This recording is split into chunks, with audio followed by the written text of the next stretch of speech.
There we go. We got a great show for you guys tonight. Very excited. A lot of things going on in the news. Got a great panel. And tonight's one of those kind of revolving door panels. We've got a great first hour, and then we have some people that have to leave because shout out to the great Slow-Mo Backstop as well as the great Gaming Forte. You got DPS Podcast, 9 p.m. Eastern on Thursday nights, guys. Slow-Mo would have to leave maybe in an hour, hour and a half. I'm going to try and keep him for 90 minutes. That's what I do. I mooch time. But they got a great show. So then we have a few other people's Detective Seeds, Wise, the Wise Old Gamer possibly coming in through the halfway point. So I want to say shout out to those guys as they'll be coming in. And of course, Brap said he'll be here tonight. We'll see if we get a Brap sighting. That'll be tough, but we'll try our best. Guys, please do take a second, hit that like button. Go ahead and hit that subscribe button. Your name comes up in lights. Appreciate everybody that's here. I saw a couple of people in the chat earlier saying, Mooch, first time here. Lono said he's going to be on the show. He's like, I gotta come over and see what's going on. So great to have some of the new listeners that are here. Appreciate that. To all you guys that are here all the time, thank you very much.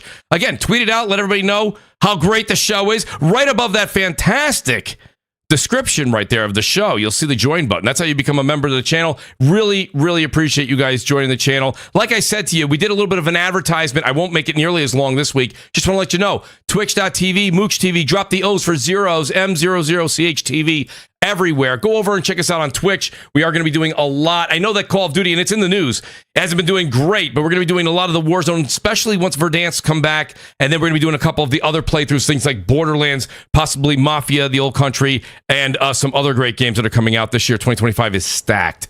That being said, as you guys are all hitting that like button, let me go through this fantastic panel. You guys know him as the great Crap Gamer. Crap, great to have you back on the show, buddy. 2025's got to be treating you right. It's way too late for a Happy New Year. We're not going to go there, Crap, but I wanted to say, is it treating you right? I was going to say, man, you get slapped for saying that. It's the 16th. You can't do it. You can't. We're way past the date. But, it is going good, and thankfully, we're getting a lot of gaming news. It's like the end of the year was just like beating your head against the wall. It was. So it's like, and that to me, I keep it honest, like that's not as fun to me to talk about. Right, when that stuff happens, but when there's a lot to talk about, like tonight, and there's a lot of stuff to talk about from everyone, right? It's like, we're not big Nintendo podcast or anything, but the Switch 2 got kind of announced. Like, that's cool. Very cool. You know what I mean? Like, it that's cool. You have the the Xbox stuff. You had PlayStation stuff just come up. They just canceled some games. Like, they canceled games. Wow. Games. Like this is, there's a lot of stuff. Yeah. No, like you said, it's crazy to see. When there's news with all three, okay, that is kind of a big thing. We don't usually get that, and a console release is always a big deal. Listen, there's a lot of people in the chat are going to go, I'm not a Nintendo fan. Listen, you got to get excited when something new comes out like this. Now, like I said, how much of a big revolutionary jump they're going to be taking with the Switch 2 and what's going to happen, we're going to get into that. But Crap, you make some great points. Who cares? Look, the thing's bigger. It's going to be more powerful. Right. Like Nintendo's doing their own thing. It looks like it's going to be a very affordable. It's backwards compatible, physical and digital. That's right. Right. Like, so Nintendo's taking some steps there, and I'm never one to really slobber over Nintendo, but they have I like the way that they do things with things. I've always kind of I've always owned every Nintendo platform, and it's exciting, to think that they're going to be able to. And I buy physical stuff for Nintendo Switch. You know what I mean? Same here. I like to be able to collect that stuff, and the fact that they're going to carry on and do backwards compatibility, and and have games, I think is the most important part. They're like, oh, here's a new Mario Kart. And you can see like Donkey Kong's completely redesigned and looks awesome. Yeah. I don't know if you saw that, but yeah, like I did. Wow. They probably weren't expecting, I thought at first that it was just, the remastered probably from the one that everybody's playing now. But it's like a new thing, and they got I think it's time for something new. And then they got hell, they're gonna have the whole slate from Xbox too. That's like, right. if you've ever wanted a portable Xbox, like the Switch, or like that thing's gonna be balling, man. You're gonna be able to play, the Halos, the Gears, probably the Forzas. I'm guessing Sea of Thieves and Hi-Fi Rush and Indiana Jones and all that stuff. It's gonna be called the mini Xbox. It's gonna be balling. It's gonna be awesome. Crap. Isn't that funny that they'll put all their games on the Switch too before they release their own handheld like a year later? So it's just like, why do I need this one if I could use that one? That's so funny because fans have been asking Microsoft for a handheld for numerous years, right? They're like, imagine Gears on the go, imagine Halo on the go. And now finally, like when this shit does come out, it's going to be on the Switch 2. Yeah. Which also has all the first party Nintendo stuff. Yeah. And then they're going to be like, why didn't anybody buy our handheld when we came out with it? And I'm going to go, because you fuckers put all your games on the Switch 2, which also has all the first party Nintendo stuff. Yep. And the only thing on the Xbox is the Xbox stuff. And you guys aren't getting full third party support anymore. Right? It's you're making it an easy kind of choice there. Crap, it's a good thing you didn't do movie reviews. You would have given the whole show away before it even started, right? Yeah. I think Crap's... You gotta draw them in a little bit, you know? Crap's review of X-Men 2 back in the day was Dr. Jean Grey dies at the end. What? Yeah. Why? What happened? Crap, great intro. I appreciate that. But now you got me all warmed up for that Nintendo subject. But the great Slow-Mo backslap. Slow-Mo, great to have you here. You know me, I always try to confiscate as much of your time as possible. Slow-Mo, how you doing tonight, buddy? Man, pretty good, man. It's been an interesting week. You know, work has been busy, but outside of that, I've been actually, jumping into some gaming. Doing my thing as usual. Been playing a lot of Call of Duty, a lot of Marvel Rivals. So I'm having a good time. And hopefully, have some good topics and some good gaming conversation going on tonight. Well, we definitely will, and one of them is going to be Marvel Rivals. So, Slow-Mo, I'm glad you're here, and I would like to ask you that before you have to leave. Give me a warning if I kind of procrastinate and don't get to that topic, because I do want to discuss that with you. The great Lono is with us. Lono, it's been a long time since you've been on the show. A little too long, to be honest with you. And one of the things Crap said earlier, I got to say, that I find amazing was you really didn't skip a beat on the channel, right? You've nonstop the show, right? I think you took a little bit of time off for the holiday, but nonstop you went right back into it. It's difficult because up until probably, I would say, about 7 days ago, it wasn't that there was no news. There was just less news. And it does make it difficult to do a show, and yet you were out there every day. But Lono, great to have you back on CrossFire. We got some great subjects here, and I know you've got a lot to say about them. How you doing tonight? I'm doing great, man. And yes, the gaming news cycle is always a little bit of almost like a turnstile, like where all of a sudden it's like everything's here and then everything's there, and you don't really know when it's going to go quiet. Right. I do think that GTA 6 and the Nintendo Switch 2 are kind of holding everybody hostage. Like nobody wants to talk and then immediately get drowned out by Nintendo or immediately get drowned out by GTA 6. So they're right now really holding GTA 6 is holding the calendar hostage. Second half of the year, we're not going to get release dates probably from anybody until they say something. Yeah. And then this morning, I was going to do a Nintendo Switch 2 announcement waiting room, and then at 8 a.m. they were like, "Oh, here it is," and I was like, "Are you kidding me?" So I had to write up a monologue and change my thumbnail, and that's the nature of the business. I wouldn't have it any other way, though. It's fun, and I'm glad to be here. I was talking to you last night, and Lono, I love talking to a little behind the scenes there. The audience always, I think, a little intrigued about podcasting. Lono says to me, he goes, "Mooch, listen, here's the deal. If that happens to go live when Crossfire, I got to do a dual stream." I said, "I completely understand." And I said, "Listen, I'm taking a chance in even saying this, but I said, I don't think they're going to have a show tonight. Or if they do, I thought they would have had a show early morning. I didn't even think they were going to give us that small snippet. Now, I think that was enough, but we'll talk about it because people wanted a little bit more."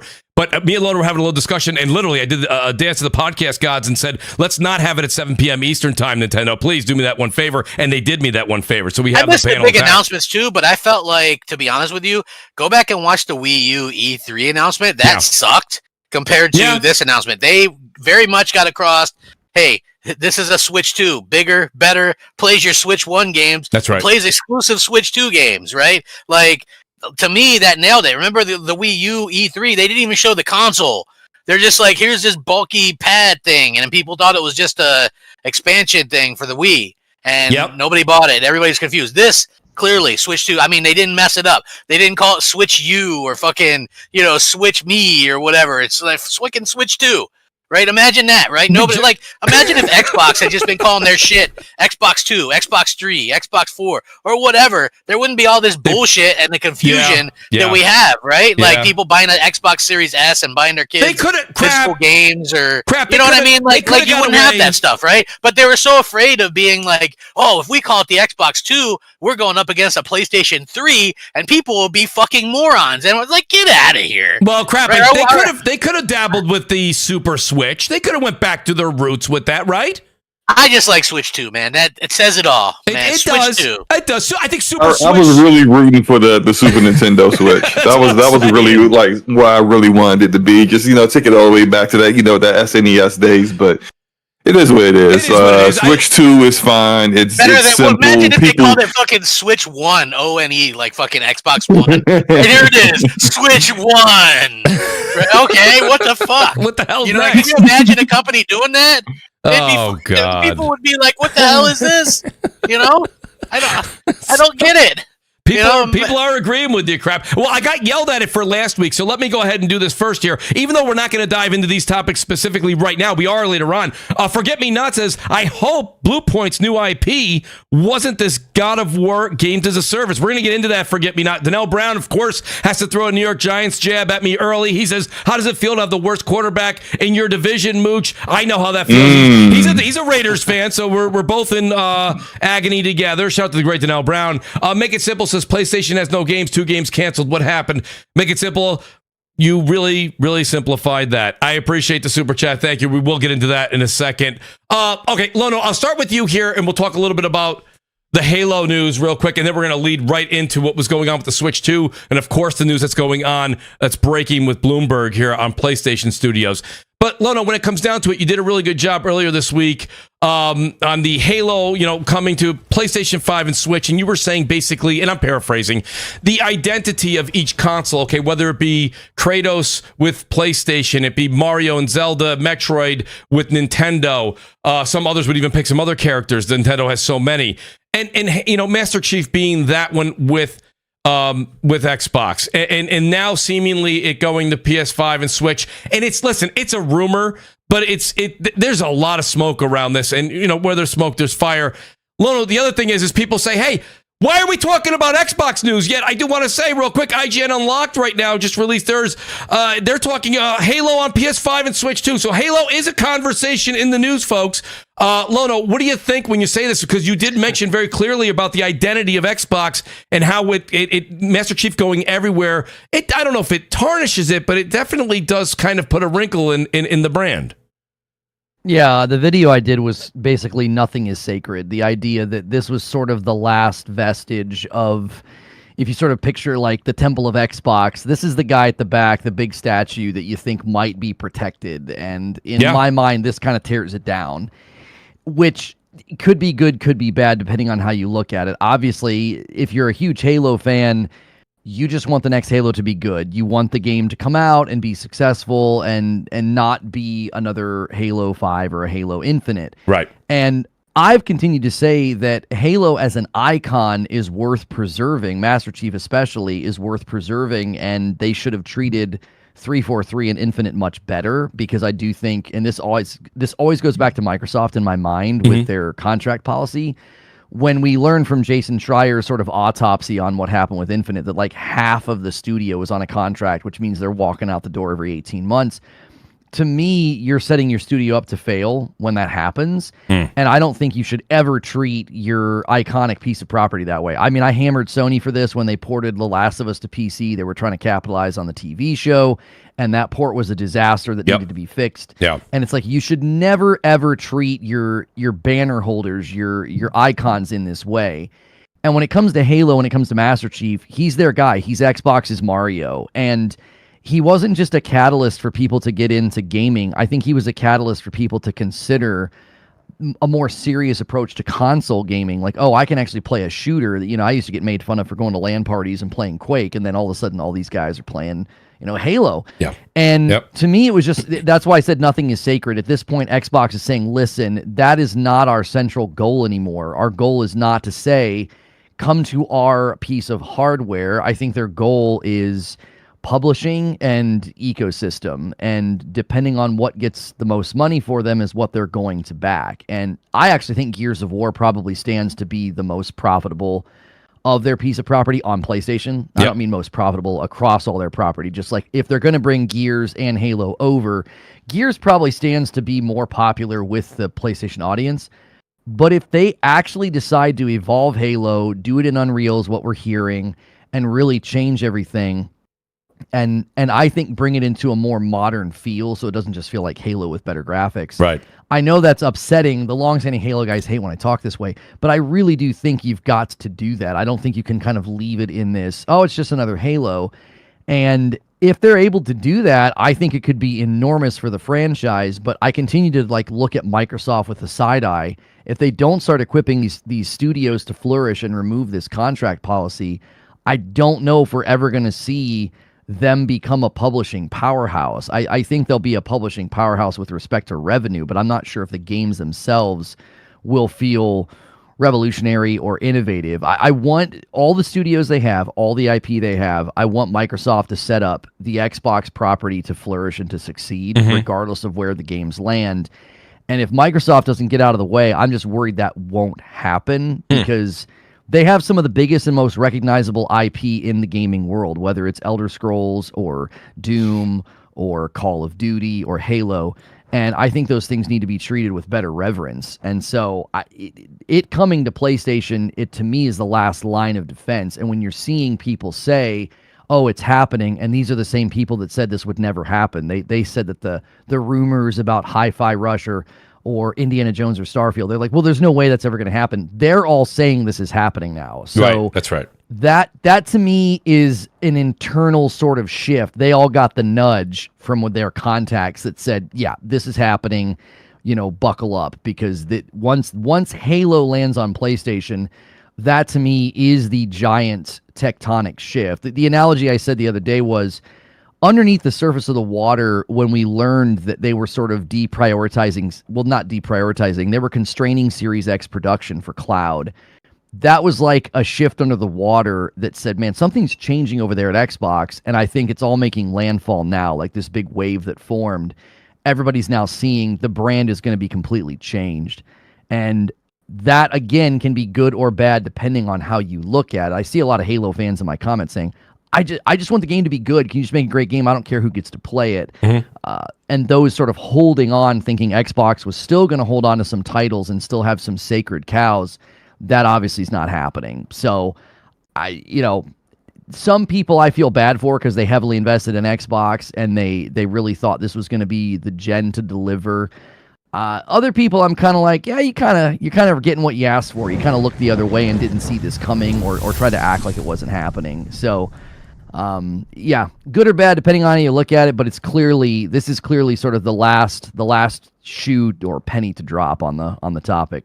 Well, I appreciate your take on that, and I'm going to go to you next on the shout out to CDub813. I really appreciate that super chat. He says, shout out to the panel, to the guy that used his whole $2 to say PlayStation doesn't have games. Well, us PlayStation players can afford games and super chats to entertain what we like. Maybe if you bots did your job, then all games wouldn't go everywhere. I'll tell you, CDubs, he says something there, crap, but we talked about this a long time ago.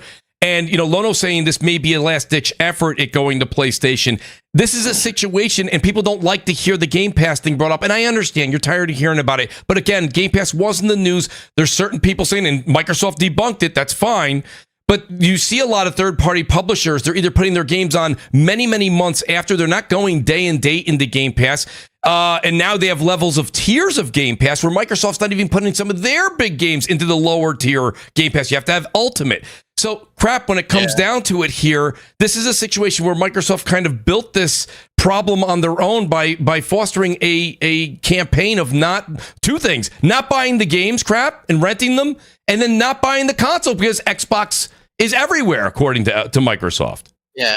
I mean, PlayStation's an Xbox. Switch 2 is an Xbox. That's right. That's right. My refrigerator is an Xbox. Everything's an Xbox. And most things are better Xboxes than the Xbox. So that's a problem.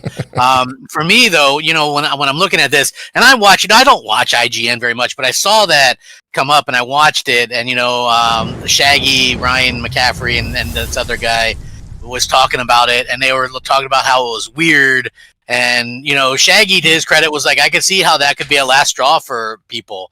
Of course, it's not for him because he, makes money talking about Xbox. And so he gets a lot of probably free stuff and, and things like that. So it behooves him to continue. He's like, I'm sticking with Xbox because I like the controller and I like this and I like that. But even he admitted it could lead to the end of Xbox hardware, which is always the point, right? Like, to me, Halo is sacred. And I wonder this too, right? Out of all the Halos to put somewhere, they're going to do Halo Master Chief Collection, which has no way to monetize it outside of buying it. Right? Like, they don't do seasons on it anymore. It doesn't get any more content. It's just the games. So there probably wouldn't be a huge bump there. Like, I can remember when they released on PC and everybody made a big deal out of it. And then, you know, a month or two later, they were dead. I think it's strategic, though, right? Well, it's introducing the first, 3 games into PlayStation's home, and now getting their people. Yeah, I think that the next. It's actually more than that. It's Halo 1, 2, 3. It is Reach. Halo Reach. It's ODST and Halo 4. But what it's doing is it's introducing an IP to an entire platform that never had it. It is, but the funny thing is, though, is that most of the people that are on PlayStation were probably Xbox 360 users and did have it, right? I mean, a lot of the Xbox 360 users left. Yeah, but also the Xbox 360 was a gazillion years ago, and there's kids out there who own PlayStation now. Yeah, that's true. And if they like, if they like stuff like Fortnite, they're not going to like Halo. Well, this is also why with Halo they added in the third person mode as well. So like they're kind of changing Halo Infinite, and you can kind of see some of the things that they're doing right now to try to make it more more interesting to a younger generation. If I let my son play Halo 1, he's going to play that for about 5 minutes and be like, "This sucks." You know what I mean? Agreed. And that's the way those old Halo, you know what I mean? There's no scoping in, you can't run. You know, it's like the movements are slow. Like I hate to say that because Halo is such a good thing, and Xbox fans, and I'm an Xbox fan, revere this, and it was such a great time, but maybe it was just a product of its time, and it's never going to be that again. I think Microsoft believes that it can be something that it's not, but it's like, you know, people like the BR scene, and, you know, Halo, they were apparently making a BR, and then they canceled it.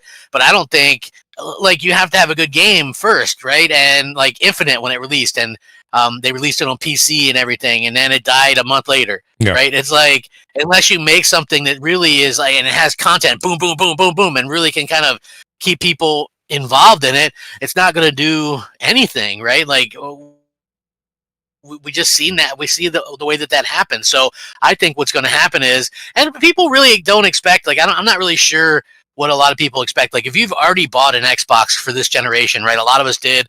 I wasn't going to get one day one. Then they bought ZeniMax, and they're like, we're buying this so we have exclusives where Game Pass exists. All right, sign me up. I bought an Xbox, right?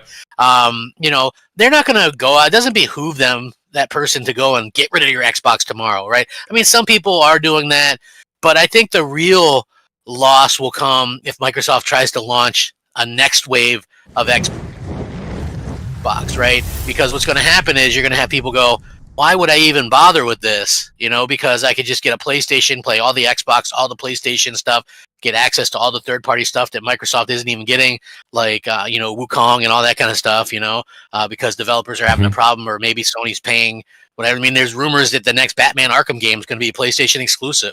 You know, so there's all this stuff that's happening that makes Xbox less and less attractive. And the fact that Halo, which is Xbox's identity, let's not kid ourselves, right, is going to be on the Switch, it's going to be on PlayStation. And that doesn't guarantee it to be a success, though, right? Like, I mean, it could, like, people will probably go, they did it with Sea of Thieves, right? But Sea of Thieves launched when nothing else was out. It was like a $30 game, and they're like, oh my God, it sold 1 million units or whatever, which sounds impressive. But then you think, well, Sony takes 30% of that.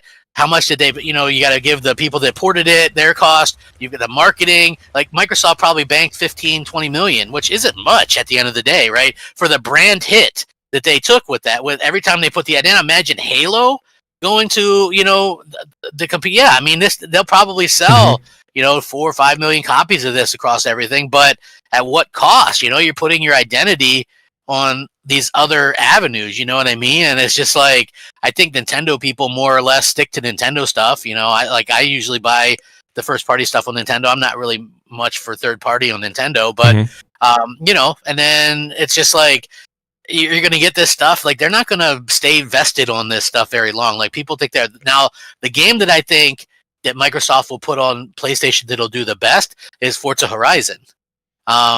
And the reason why is because if you look up Forza Horizon 5, which came out in 2021, that game's still in the top 15 on Xbox. Yeah. I think Gears will also give it a run And for it its money stayed there too, crap. since its launch. It like doesn't. It's always there. It could. I mean, if they released the first 3 or something, or whatever the case may be, I could see that happening. But they're probably going to again, start which with also E-Day. you have to look at this as well, right? Like, what's that? I said they're probably going to start with the E-Day. Well, I think there was a rumor. I think that Jez started. He said that it was going to be maybe the remaster or whatever, Gears of War Ultimate Edition. Oh, okay. All right? Either Or- one. yeah, or- Introduce it to the platform. Yeah, to kind of, I mean, that would be one I guess you could do, and then still do E-Day or whatever.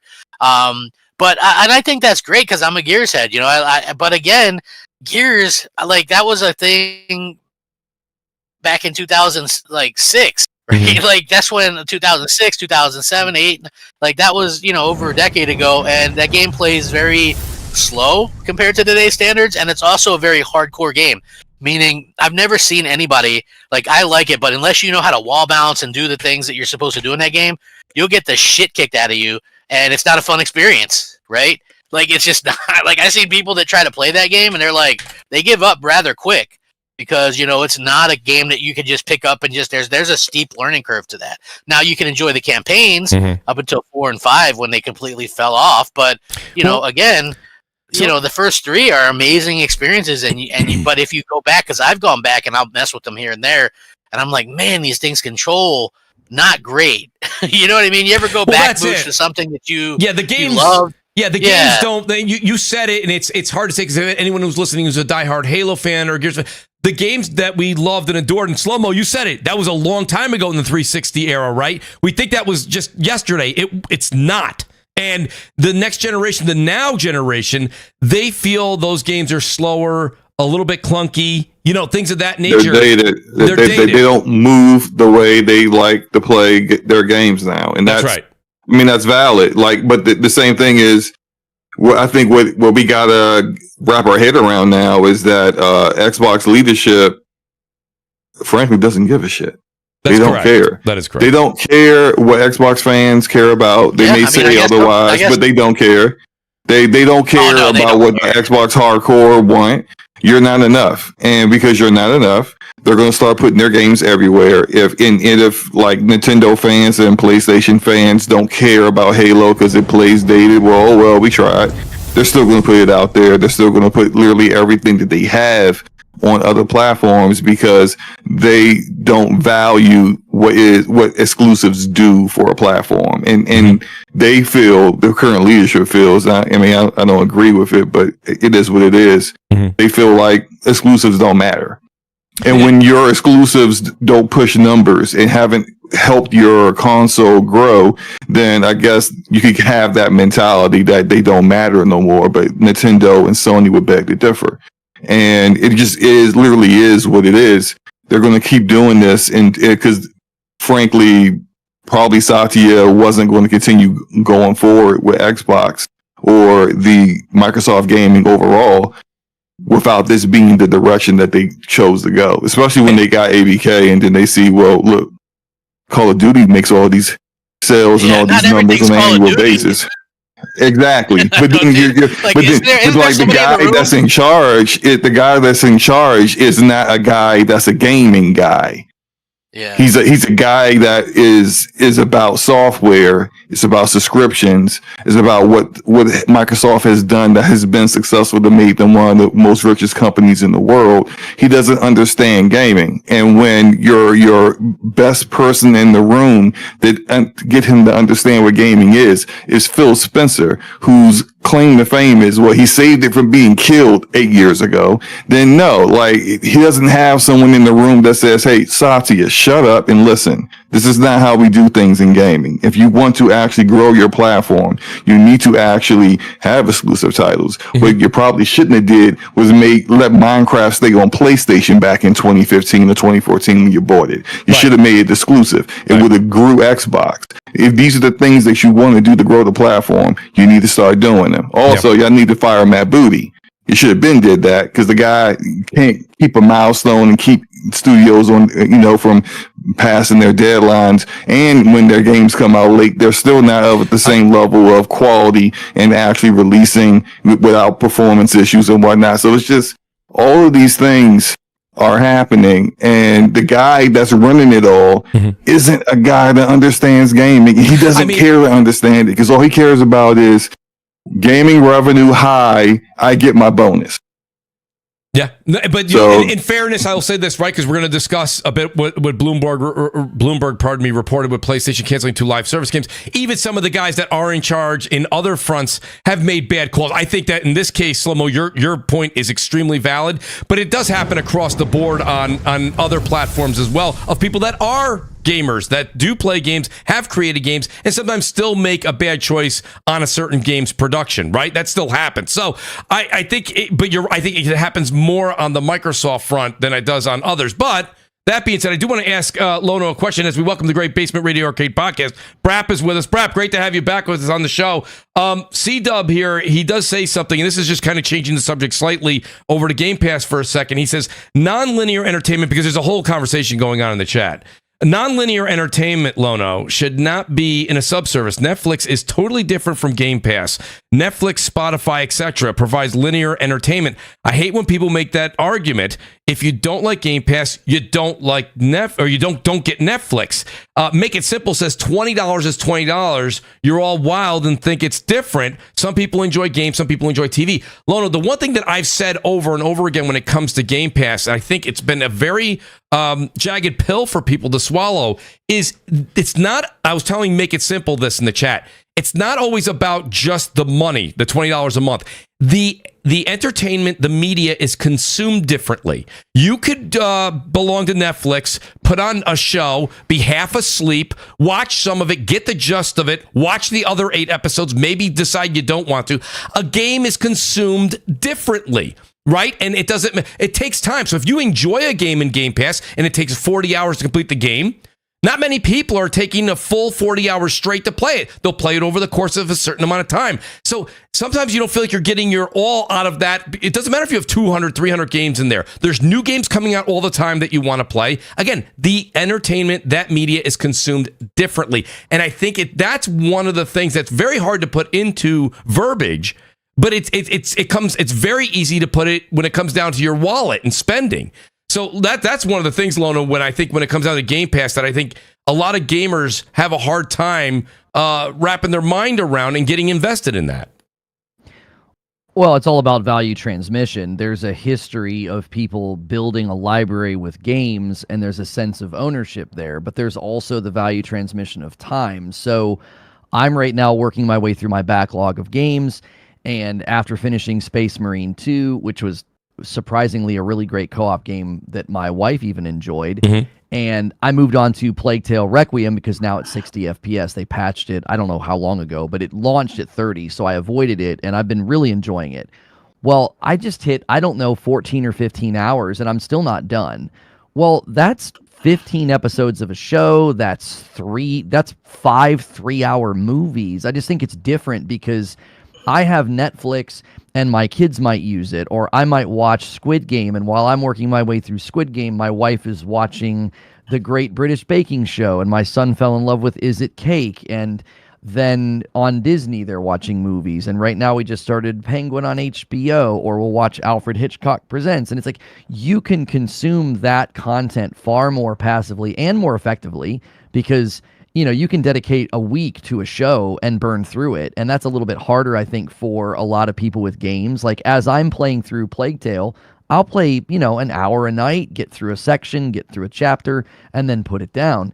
And I think that's just with games. It's harder to feel that value transmission when you grab a game like that, and for the course of a month, you take either a chunk out of it or you get pretty close to finishing it.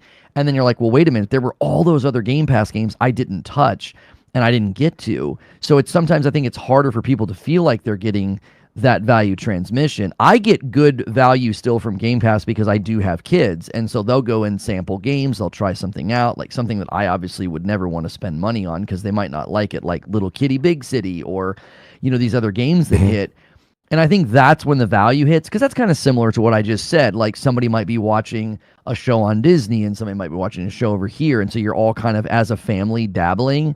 But for the individual user, I think subscription services in games there's a handful of rough edges that people are going to hit on. Number one, you're not building a library. Number two, you may not be able to get to all of the games. And then there's the people that just churn and burn. They're going to sign up for a month because this big game is coming, and then they're going to cancel because they're like, well, I only did that to play that game. And then there are the people who are captive. They've been on Game Pass for how many years? And the minute they cancel, they're essentially losing their library. They've not been building a library. And this goes back to what Phil Spencer said on the Kinda Funny podcast, where they lost that generation, which was the worst to lose because it was when people were building their digital libraries. Well, right now, if you've been doing the Game Pass thing for how many years, you haven't been building a library. And I think those people are going to have an easy time finally saying, you know what? I'm going to walk away from this. I'm going to go over to either PC. Building a library in Steam is very valuable, or they could go over to PlayStation. And I think once somebody sees that sort of light click for them, where subservice is really not delivering the value they once thought, I think that's why it plateaued. I think that's why Phil Spencer said their greatest room for growth in Game Pass is on PC and in the Asian market. It's why PC Game Pass is still only $11.99. It still gets day and date. It gets EA. And the day and date on console moved to Ultimate, and Ultimate's price went up. Well, because they plateaued. So once you plateau, you squeeze the consumer for more money. And they'll do the same thing on PC. Once they plateau on PC Game Pass, they'll do the same thing. But they're trying to grow PC Game Pass in other markets. And so I think the Game Pass discussion has just been ongoing, and I consistently told people they're going to move day and date, they're going to raise the price, and that happened this year. And they'll do the same thing on PC once they plateau, but I think that'll take a little bit longer because they're trying to get into the Asian PC market specifically, I think is where they see big room for growth. And the question is, will they get there? They're going to have to probably write some pretty big checks to the right studios to put games on PC Game Pass. Or just foster those relationships, what they seem to be doing. They seem to be shaking hands with Square Enix and some other studios, and apparently there's going to be a big Japanese game at the Xbox Developer Direct. And I think you'll see that continued focus, which is where the console gamer in that, the Xbox console gamer in that equation is very much being deprioritized, and I think they're sensing that.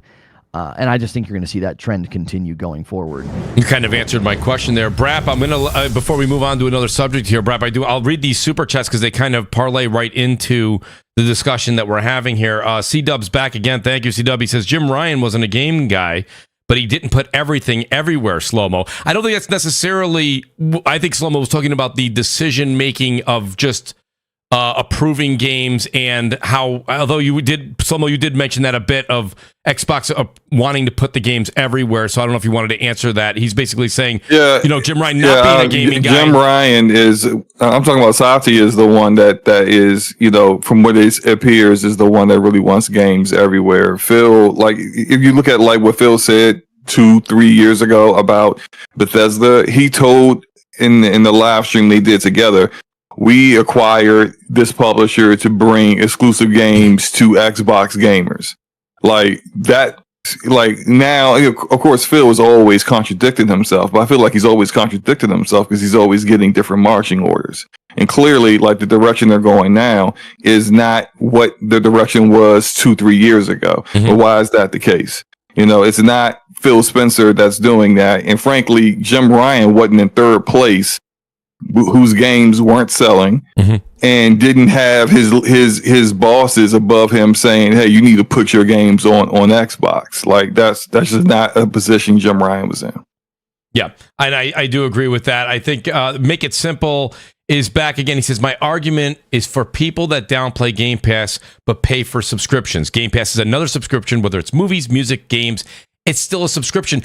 But Make It Simple, yeah, I mean, of course, that is what it is. But don't you hear people that are around your circle? People say to me all the time, hey, I'm not watching anything on Max right now. I'm canceling Max. I'll get it back when this show comes on, right? When the new Game of Thrones comes back on, sure, I'll get it back again. Oh, I'm getting rid of, I think the one that people hold on to the longest, if you wanted to make your case, Make It Simple, is Netflix. I think a lot of people just hold Netflix because it just has this wide array of different shows on it. It's kind of like a diner with different shows, and they do their own originals. Some hit home, some don't.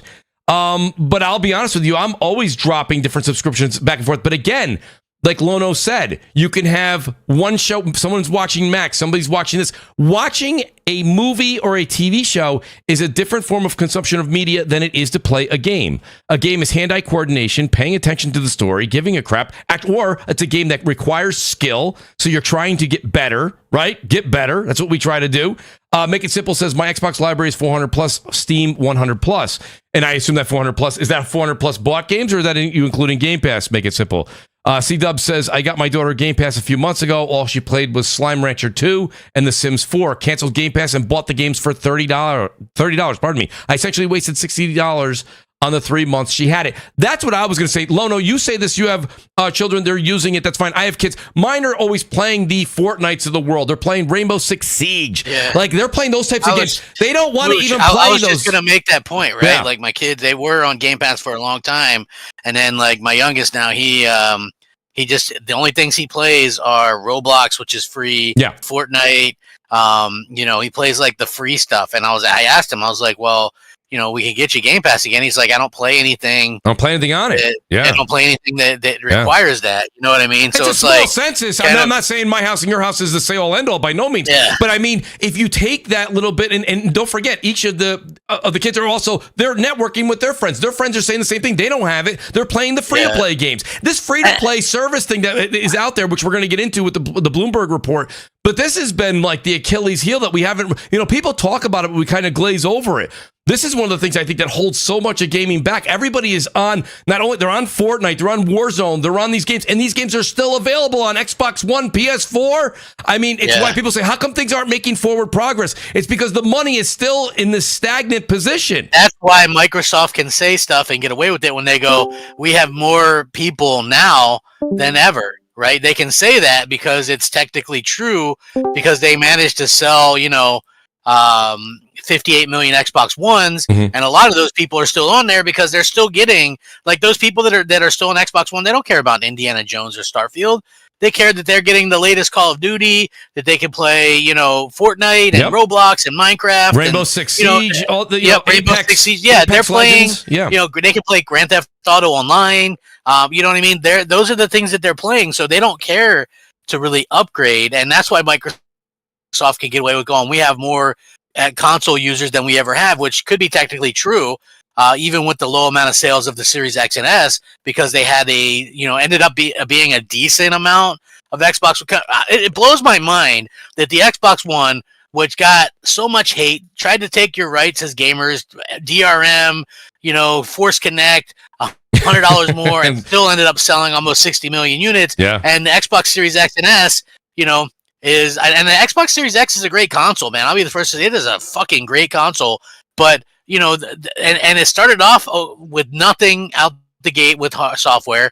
2021 was a really good year, and that's where sales peaked. Right, that end of the year, that holiday, when they released Forza Horizon and Halo, like, if they would have had content, man, they could have maybe done something. Yeah. But instead, we went into 2022 and got absolutely nothing. Like, can you imagine a company releasing nothing? And that's where, like, I'll say Game Pass is a good value maybe this year.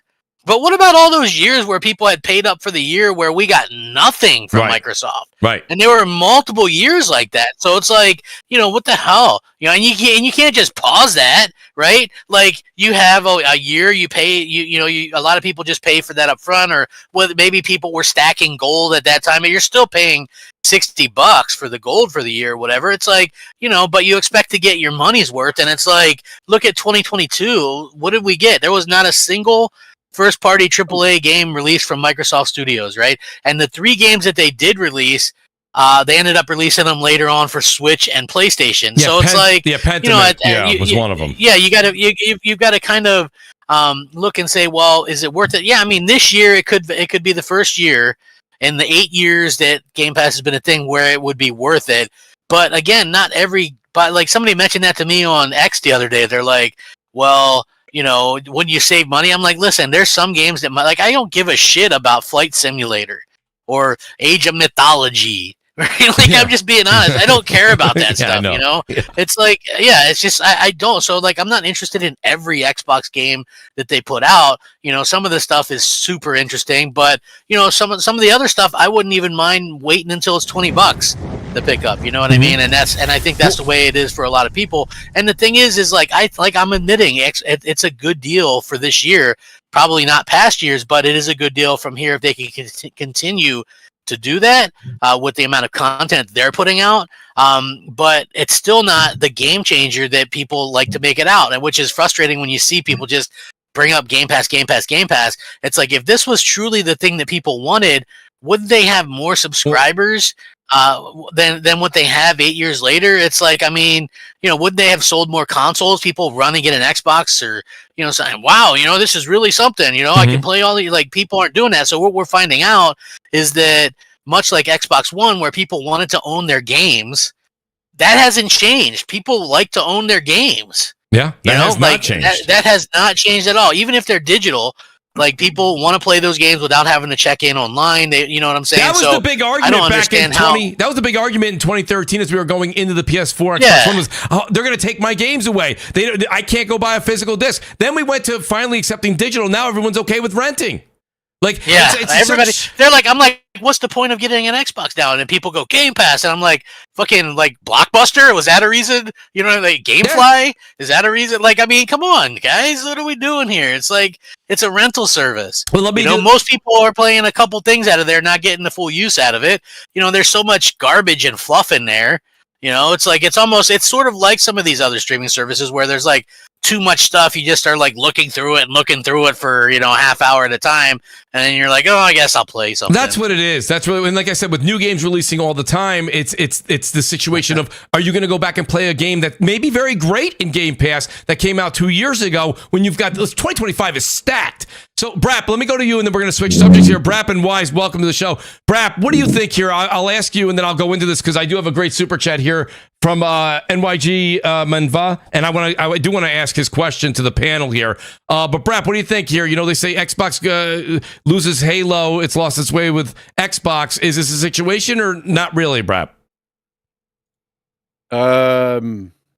What do you mean, like? Well, basically, they're putting Halo everywhere now. It was like one of the quotes back in the day was, "If we lose our way with Halo, we've lost our way with Xbox." Now, you can look at that two ways. Halo Infinite not living up to what it was supposed to be, but now Halo going everywhere and putting it out everywhere. Lono, just to quote Lono from earlier in the show, he said, "Brap, that this may be a last-ditch effort for Halo, putting it everywhere." I mean, the whole comment about if we lose Halo, we lose our way, whatever Phil said. I mean, it's just I've one of the biggest criticisms I've had of Xbox leadership is the messaging. Yeah, it's been pretty bad. I think that would be another example of bad. But look, I mean, I'm not surprised that Halo would go everywhere. I mean, they said there's no red line, right? There's no red line at this point. No, it's open season, so.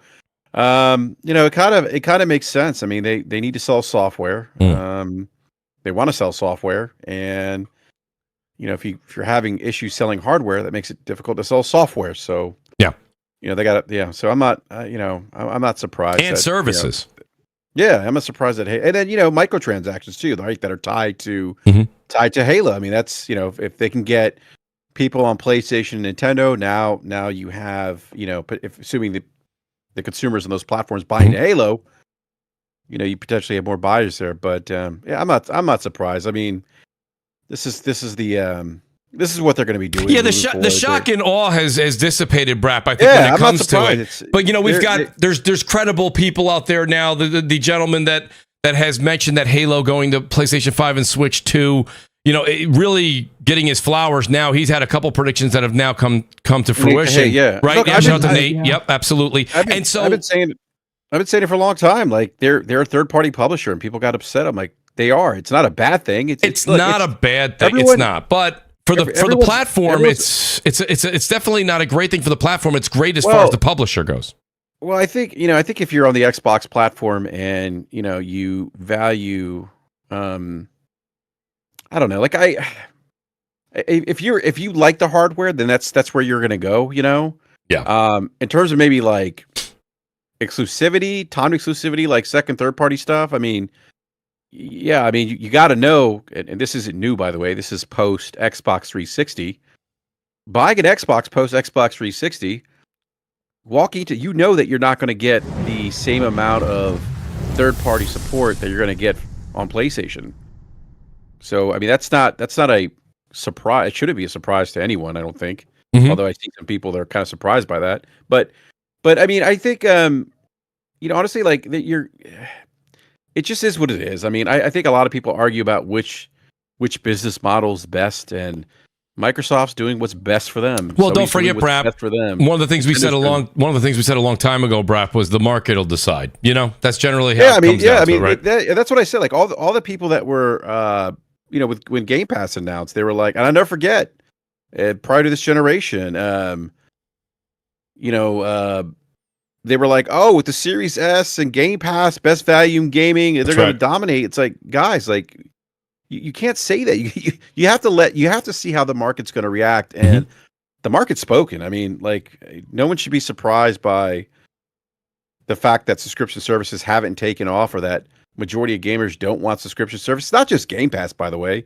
It's not just Game Pass. It's not just Game Pass. It's not just Game Pass. No, it's. I mean, like Circana's put out data on that, like that's showing that the subscription service at one point had plateaued. I think it was about a year ago.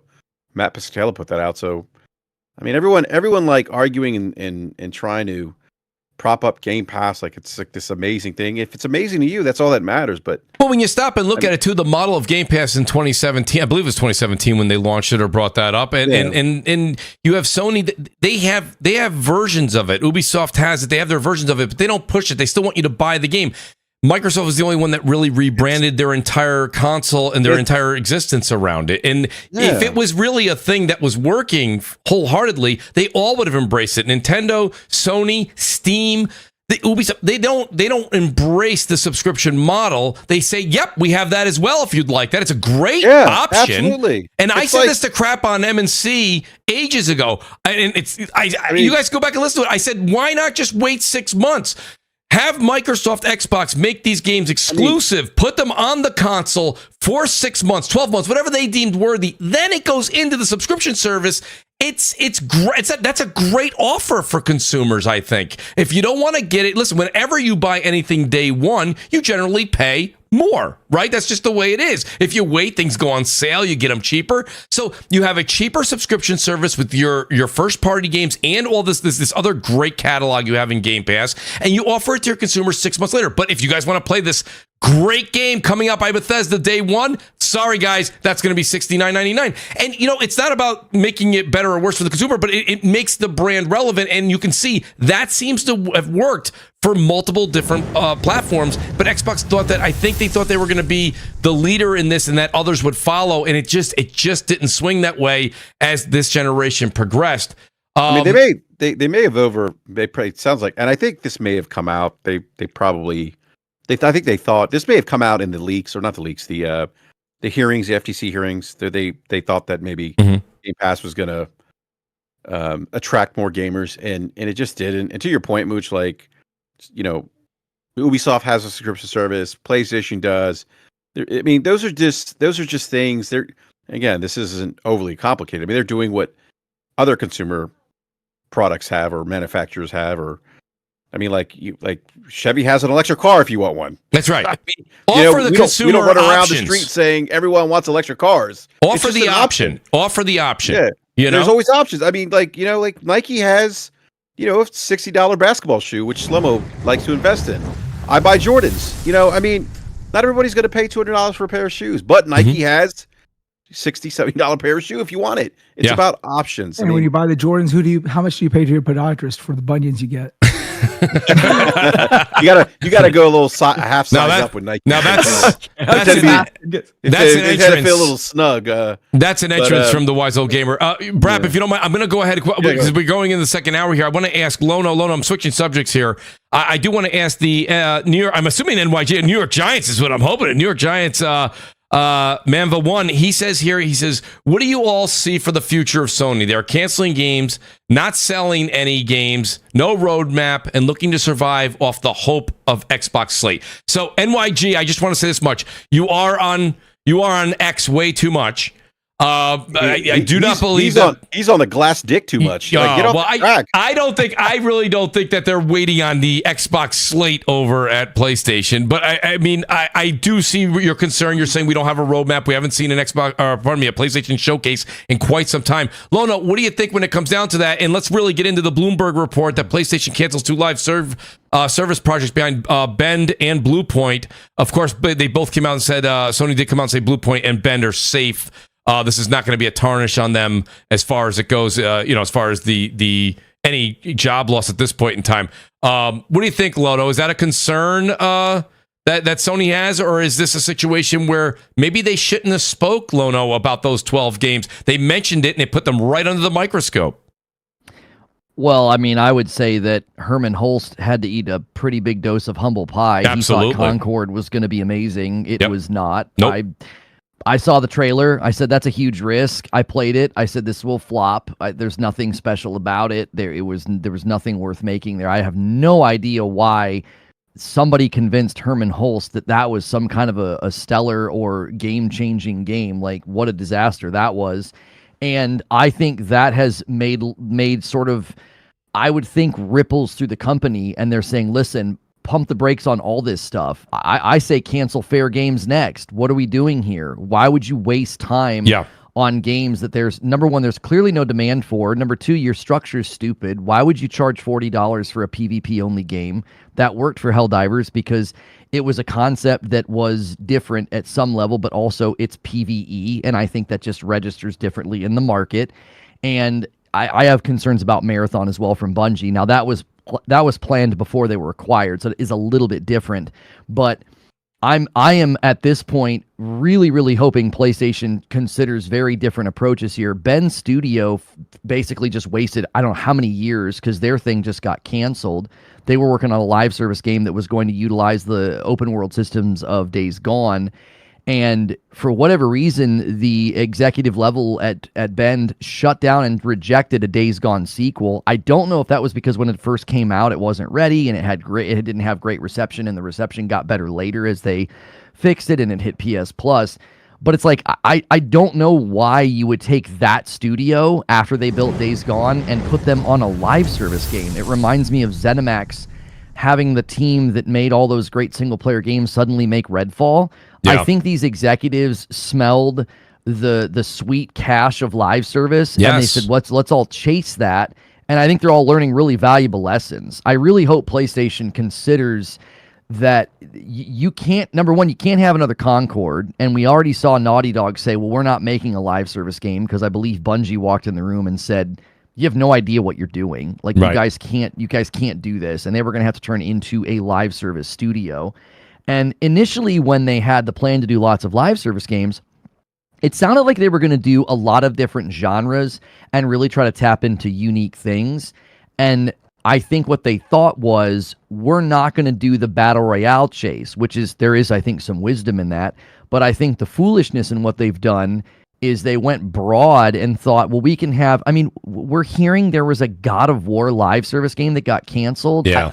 I don't know why you would try and do that with that property. I really don't. I know they're planning on the Horizon multiplayer game and then a Horizon MMO. I think that's probably a more suitable IP for something like that because it makes more sense. It's an open world game. There's lots of different factions. There's lots of different things that you could utilize those systems for.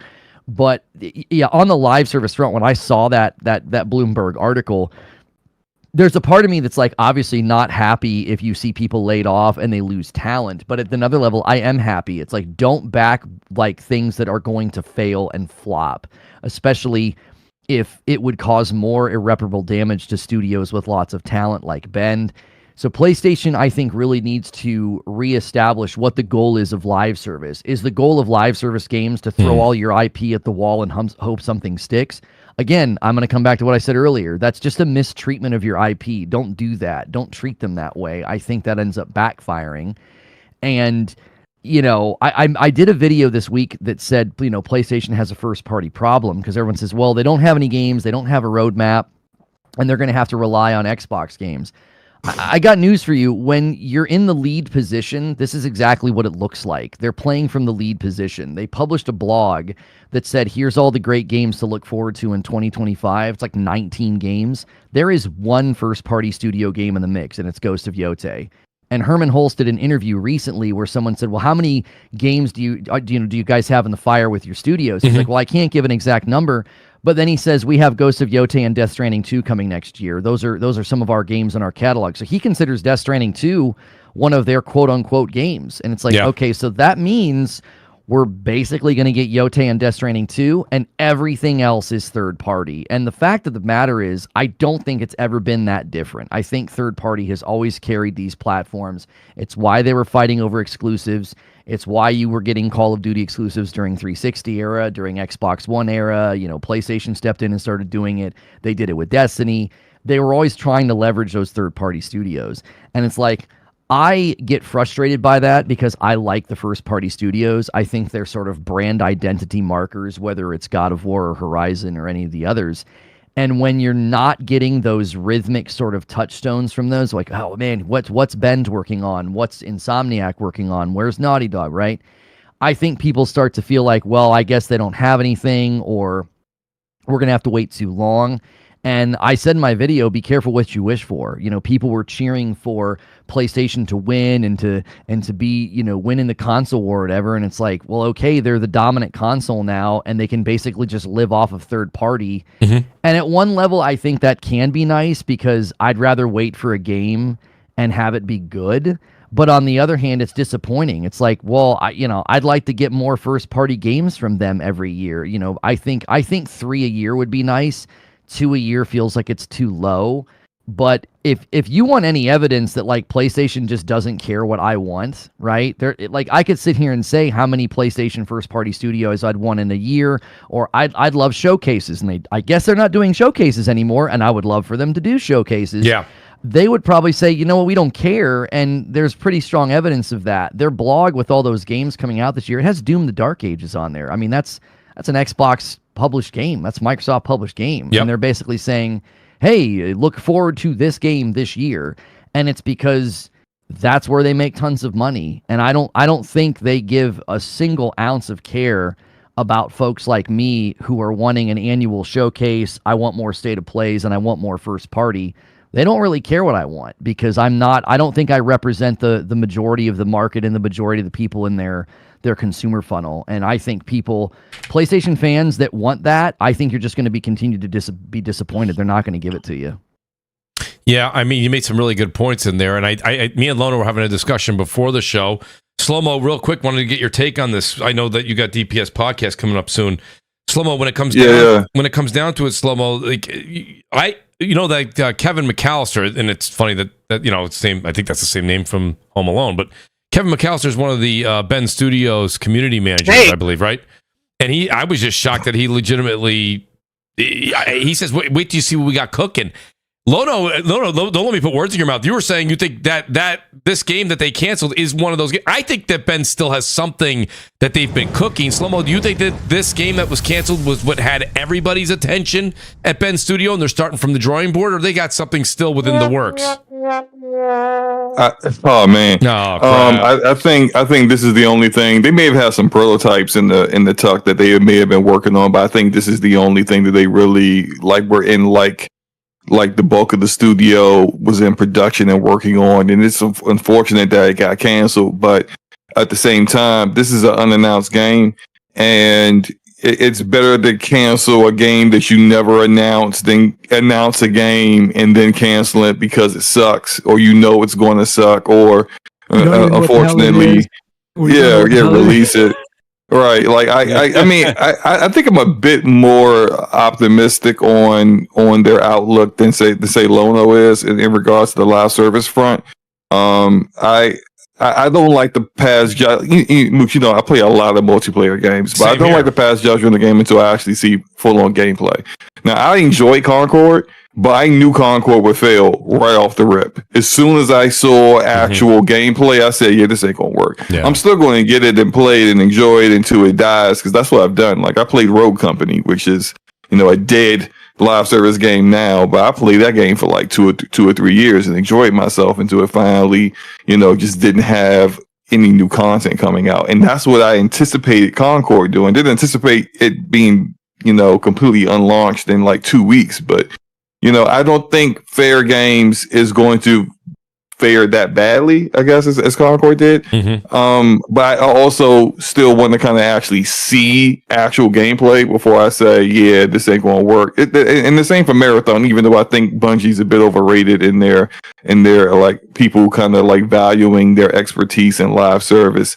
So they're supposed to be so great experts that they've been in the red with Destiny 2 for years. Had to keep changing publishers because they were constantly asking for certain demands and not really delivering on their side of things. Couldn't be independent, couldn't survive being independent, and now like the game is at its lowest as point that it's ever been. Now I don't think Bungie is the greatest I would guess teacher of live service and how to run it properly and to maintain things and make money. That said, I think Sony's going to learn, like they're going to learn by basically running into a few walls and making some mistakes and then saying, all right, we won't do that again. But I don't want to just immediately go, everything they're going to make is going to be absolute garbage. I'm not saying Lono was saying that, but I think a lot of the sentiment that's out there when you talk about the games that they have on the horizon that aren't single player games is it's going to suck. Yeah. But then I think back to how things were before Hellblade 2, not Hellblade, Helldivers 2 came out. Exactly. No one was really checking for Helldivers 2. And then it came out and blew up. So I would say it's always see what happens, see what it actually looks like, and then kind of make your judgments from there. Yeah. That's all. No. But, I know you probably got to go slow-mo, so I appreciate you being here, buddy, as much as I'd like you to stay the whole 2 hours. Yeah. And just one last thing. Oh, please. I have no idea why the hell they were doing a God. Like if we want to talk about like what the hell are you doing? Why are you making a God of War multiplayer game? Like I don't even understand like what the point of that is. Just like are you just throwing stuff at the wall? Or you just like you doing like just throwing here's IP.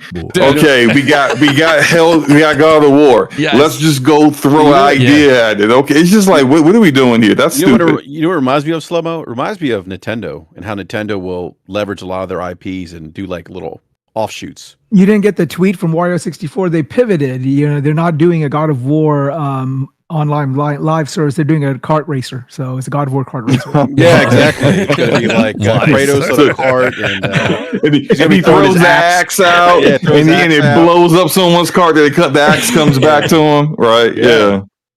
Ridiculous. No, we got a couple super chats here, guys, and shout out to Jay Hart. He says, "I just bought the Walking Dead Telltale compilation." For $13 about a week ago, I would have to pay for 2 months of Game Pass to get through all of those. That's just going back to a subject. Shout out to Jay. Make It Simple says, I'm still waiting for Forza 5 and Starfield to come to PlayStation. Rambling says, PlayStation has no games. Rambling with the deep thought tonight. I appreciate that, Rambling. Make It Simple says, serious note, play Hellblade 2 when it comes to PlayStation. Moonshot says, mismanagement at its finest with first-party live service. Push this generation. Not going to get a game from some studios this whole gen. Unacceptable. I mean, Moonshot makes a point, when it comes down to it. Wise, what do you think when I can't see. I would be absolutely shocked at the size of Ben Studios. They're not the largest of all studios, but they're not I don't think they're 90 people. I think there's quite a few. I could see them splitting this up a bit. I can't see them putting all their eggs in that basket, but maybe that's the direction they were going in. And if they did, boy, that's a big mistake. Huge mistake. Well, I don't think that's the way it works. From what I've heard in the past from these big publishers, which Ben, I wouldn't say is a big publisher, but like a big developer, but they are of a size, they're working for Sony. So all of these developers have multiple projects that they have like small teams working on. And whichever project shows more of the promises during like the weekly meetings or whatever, they start getting more and more resources allocated to them. So, when this whole thing with the whole live service thing sort of, went kaput, they're like, okay, well, what is plan B? Well, plan B is that probably that other game that they're probably sitting on. Like same thing with Santa Monica. It's hard for me to believe with not Santa Monica, but Blue Point, it's hard for me to believe that the only game that was in the works was this God of War multiplayer. They probably had 1, 2, or 3 other things also in the basically the conceptual stage, if you will, the infant stage, and they're probably going to take the resources that they had on God of War and just pivot it to that other thing that should be most promised. Correct. Yeah, it is not. It would not be their best use of money if they took even if they had 100 developers, if they even in the beginning took all 100 developers and went behind this one thing that may or may not pan out to Sony. Because, at first they got to present it to Sony to make sure that hey, Sony greenlights this, right? So why would you take all of your 100 developers and make one game that Sony might say, well, screw it, we don't want to do this. So. No, I hear that. Shout out to someone in the chat here just wrote, Mooch, Bend has 100 people. I just Googled it. There are over 150 people. So think about it, like not the largest studio, but they canceled they canceled the game from Days Gone, right? So they had to move on to something else. Now, if you are a studio, why are you going to put all 100 developers on a live service game or any game that you still got to show to Sony and get a green light for? It makes sense to put like 10 people or 20 people or whatever it takes, I don't know, to make the 3 or 4 games and say, hey, this is what's in our catalog. And Sony says, okay, we want to concentrate first on this, and then after that, we may want to pivot to that. So that type of situation. Well, I want to weigh in here on what I think is happening. And I think the pattern is clear that executives were giving direction to studios, and that's when you end up with these sort of hollow trend chases. So, ZeniMax says, we want a multiplayer game, and they ask a studio that has no experience making a multiplayer game to make Redfall, and we know what happened with that game. I've always said that's not Microsoft's fault. That falls on ZeniMax. That studio should have had better communication about, like, we don't want to make this game. Okay, well, then let's look at another studio.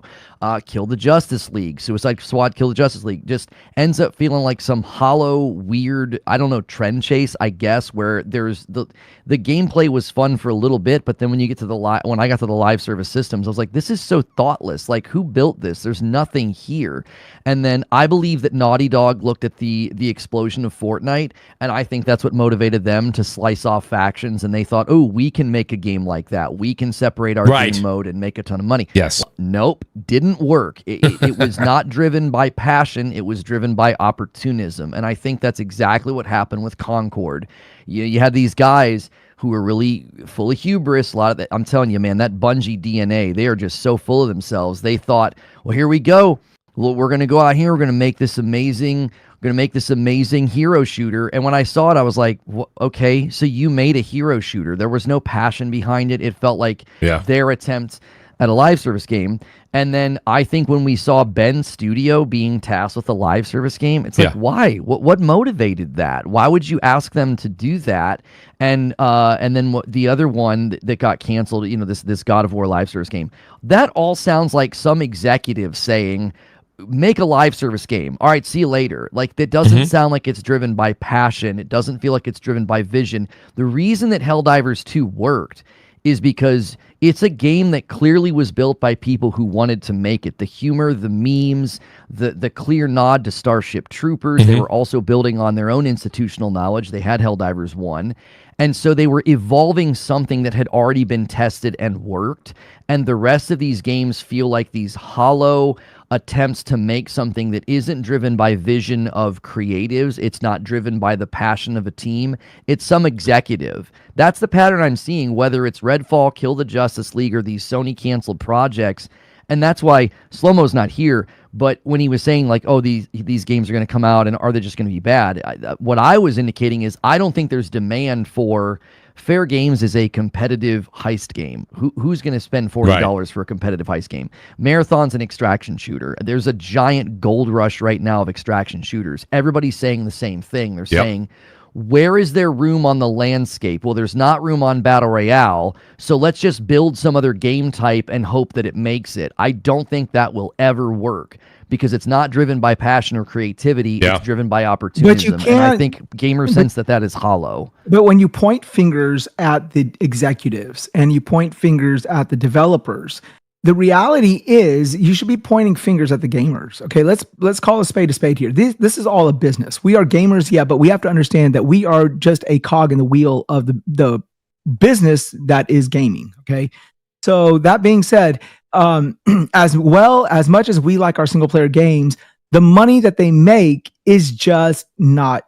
good enough anymore. I'm sorry to say these games are getting more and more expensive to make. Hopefully there are tools that come out later on in the future that make them a little bit more cheaper, but these games cost a lot of money to make, and your ROI is just that, not that percentage higher compared to like these online service games. Now, these online service games, if they go big, they go exceptionally big. So like getting a home run on an online service is like winning the lotto for these corporations. So this is why they do it. This is why they try to do and invest in these live service games. Is the same reason as why people go and buy lotto tickets with the chance that they know they probably won't pan out, right? Mm-hmm. But you have to understand, Sony is by default, even though they may have moved their offices to America, they are by default a Japanese company. Okay. Mm-hmm. And Japanese companies, if you look at how Nintendo operates, if you look at how Sony operates, they're very parallel. They're very conservative in their business approach. That's Japanese corporations in general, period. If you're looking at a Japanese corporation, mm-hmm. you're looking at the most conservative way of approaching a corporation to corporation hierarchy. Now, they looked at this thing and they said, wait a minute, a bird in the hand is still worth two in the bush, right? We know that we can make these games that are our bread and butter, and people will flock to our console because of these bread and butter games. And because if everyone's flocking to our console, the third parties will come and we will make money we'll make money in both regards. So we don't necessarily have to go in and invest in all these live service games. So they made the right decision. They said, you know what, the way things are going, if it ain't broke, why mm-hmm. fix it?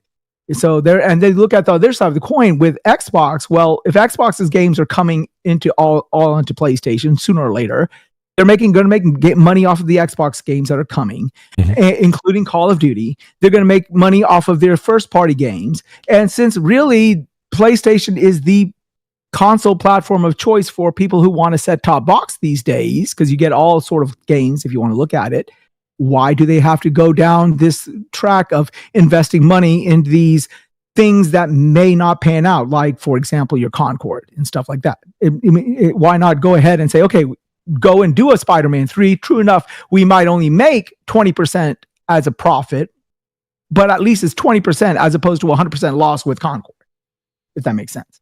So, yeah. When we keep using Concord, and rightfully so, right? They shut it down, they closed it, they gave refunds, the whole nine. But I just looked it up here, Sony acquired Firewalk Studios in April of 2023. Concord released in August of 24. This game was pretty much done when they picked it up. Where I blame Sony big time is somebody actually saw it and thought that this was going to be something that caught fire. I mean, the thing about it is I thought the game was very polished when I played it. I didn't have a problem with the game itself. The problem I had was it brought nothing new to the table. It's the same thing I said with X Defiant. It's the same thing with Rogue Company. I felt like these games, and those games had longer lifespan, but I'm just trying to say to you that they kind of faltered as well. You have to have something new. When Helldivers 2 did come to present itself, Lono, just for example, everyone kind of has short-term memory. Nobody was giving Helldivers any kind of credibility at all. I remember I had a lot of guests leading up to it, and I said, anybody picking up Helldivers 2? You can go back and watch before. And I was like, I'm going to pick it up. And they were like, yeah, so maybe. And then it caught fire. So when they see that, it's like when you have people, if you play golf, you guys will understand me in the chat as well. You ever have that one good golf game, right? What does that do? All of a sudden, you're riding high. You're like, the next year, I can't wait. Let's go play another 18 holes tomorrow. Then you go out tomorrow, the next day, and you're double, triple bogey every shot. You're like, this game sucks. When you hit it big, like they did with Helldivers 2, they're willing to take those chances, right? But when it comes down to it, I'm very, very cautious and concerned. I don't think Marathon. I don't think it's going to do well, only because it's an extraction game. I mean, they've already hit pay dirt with that. I'm not sure. I think Bungie is talented, but they are resting a lot on their old resume there, Lono. And then when it comes down to it, as far as what is it there? Fair play games? Is it fair games? Fair games. Like that. Their type of game reminds me of like, isn't that is that another extraction game? Is it like It's like No, Payday. it's gonna be like Payday. Payday, like right? a competitive heist game. Heist, Yeah, thank you. The heist they're games making- never make but, out. no, but let me ask you a question, okay? Let me ask you a personal question, okay? I give you $10,000, okay? You're going to invest it, right? And I say, okay, this is your 10,000. This is the only money you have to invest. Okay. Now you can only invest it in one of, say, 2 stocks, okay, or 3 stocks. Let's say, okay. You can either invest it all in Coca-Cola, All right. or you can take your $10,000 and invest it in penny stocks. You know, these weird corporations that just And go maybe hit it have big. their IP. Right. Yeah, right. If you are saving for your family and you have kids and everything, what are you going to invest your $10,000 in? The penny stocks or Coca-Cola? The Coca-Cola. Why? Well, because it's a safer bet. If you lose the farm, you're not going to be able to pay your kids' tuition, et cetera, mortgage, fill in the blank. Okay, and now you see the point. You see Right. the point. I get you. It's a great analogy. I understand your point. Wise to a T. But when it comes down to it, I think one of the things that I still can't understand here, we've said a number of times, and Lono, I think you've said it on your show too. Like, we say this all the time that, like, these are a gamble, these live service games. When Sony came out and said we're going to try making 12 of them, and then they reduced it down to 6, and then people see this news. The news that came out today that really bums me out is that Ben Studio and Bluepoint wasted their time and resources, right? I mean, as far as it not working and a live service game getting canceled, that's just a Tuesday. Right? A lot of these different publishers have tried to make live service games that they probably canceled behind the scenes. This is just Sony made the foolish mistake of telling people, hey, we got 12, we're working on 12 of them.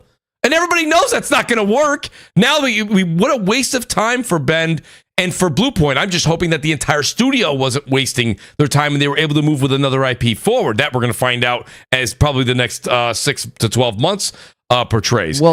Well, and I think they're making the same mistake with Fair Games and Marathon. Absolutely. They're not letting us see them. Like, as soon as people saw gameplay for Concord, they said, what is this derivative slop? Nobody asked for this game. Nobody asked for wants it. This game. Yep.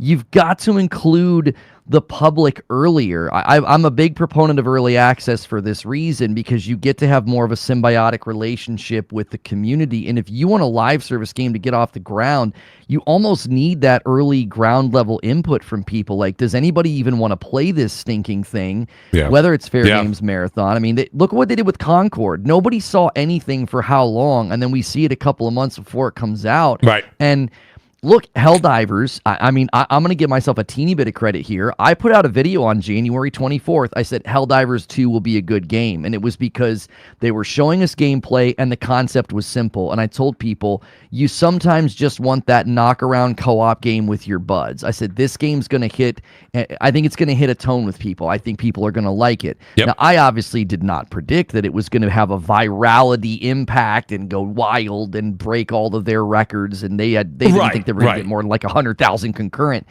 Here's the thing, though. I think that gives us a window into what PlayStation was hoping for, which I think is a little naive. They were only hoping for like a max of like 100,000 concurrent players for Helldivers 2. Okay, so that's a pretty small player base in the grand scheme of things. What made you say it was going to go good, though? If you don't mind me asking, interjecting, what made you, after you played it, say, okay, this is what's going to set this thing apart or whatever? I made that video before the game was out. It was a predictive video. It was in January. Mm-hmm. I was just looking at the trailers and I said, this is going to be good because it's a simple concept and it'll deliver on what people like, which is a repeatable and fun content loop. That's what usually works in a live service game, is that the content loop needs to be repeatable and fun. And that's just what I saw. I said, this has got all the pieces and parts that will make people say, yeah, I want to play this game with my buds. I don't know, it had that appeal.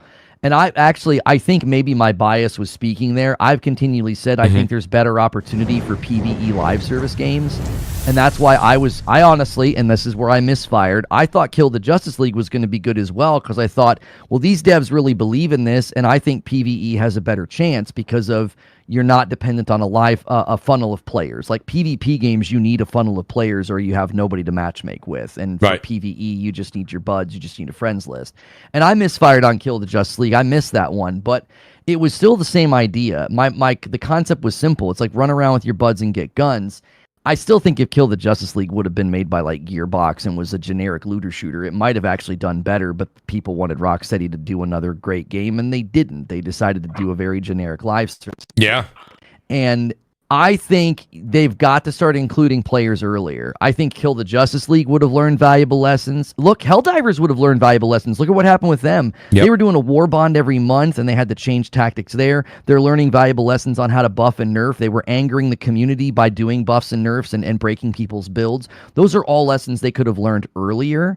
So I continue to think, whether it's Fair Games, whether it's Marathon, whether it's these games that got canceled, I think they need to start including the community at an earlier date, because you're either going to kill something that has no business coming to light, or you're going to refine something that does have a shot.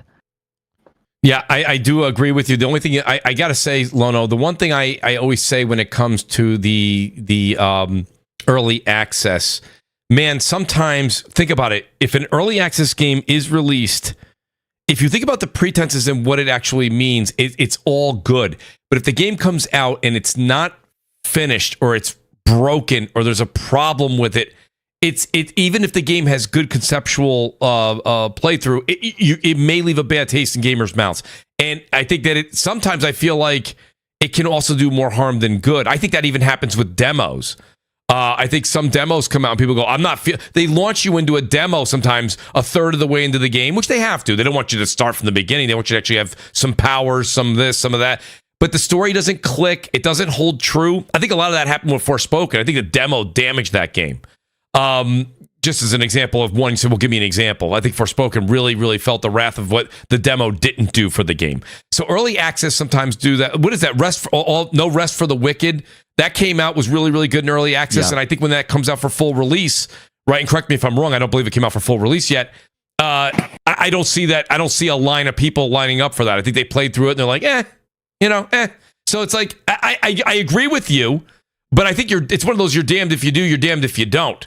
Helldivers could have probably learned a bit more from having an early access, but they took their lumps and they actually they lucked out that they came out and it caught fire. Yeah, I mean, when it comes down to, Brap or Crap, if you guys have anything you want to add on this, as far as, just like I said, my main concern right now is Blue Point wasted a ton of time since they've been acquired, and we haven't seen anything from Ben this generation. And now I'm concerned we may not see anything from these two guys, or pardon me, these two companies, two developers until the end of the generation at the earliest. Yeah, it's a problem. I've said that all along. It's like, go back, because I do a lot of retro stuff too, Mooch, and so I'm going through my PS3 collection. I'm like, Uncharted 1, Uncharted 2, Uncharted 3, The Last of Us. Nice. Man, Naughty Dog was on something on the PS3. Mm-hmm. Look, I'm looking at Insomniac does okay. They did a bunch of Ratchet and Clanks, and they did some really good stuff back then. And then you're looking, and you just see all these companies were coming out with like multiple games in a generation, and then you're looking and you're like, okay, like Ben, they came out with Days Gone in 2017. Yep. And here we are, believe in 2025. Right. And we're not going to get anything from them. I mean, listen, even I don't know how Naughty Dog's new game is going to be, but that game might not even release until, I don't know how far along that is or how long they're going to. Yeah, it'll probably work on PlayStation 5 as well, but I just think that, like, who knows with these things, it's like, and they took, I don't know, it's like Jim Ryan, I think, was probably good for business in some ways and probably bad for business. You're cutting in and out. Exactly.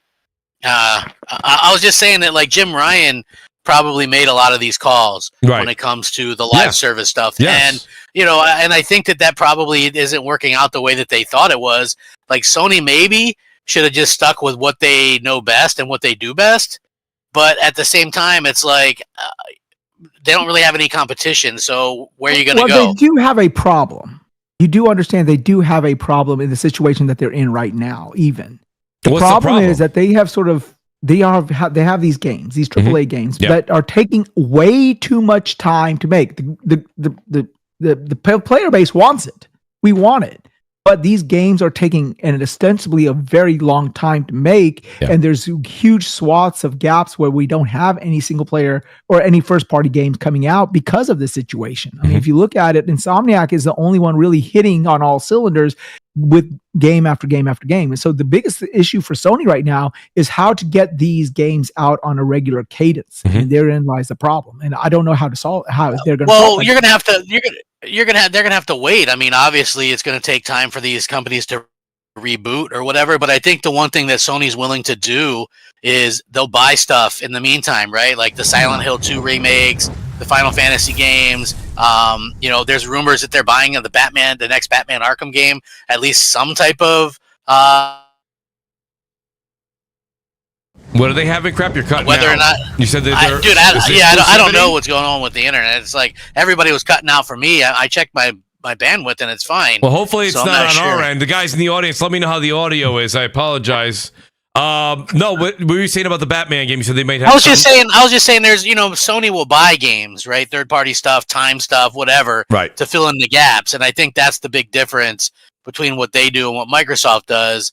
And that's going to help them out tremendously going forward. Plus not having competition. Well, I was just going to say that answers Wise's question. Wise, when you said that, so yes, they're definitely set back because of situations like what we heard today with Bend and Bluepoint.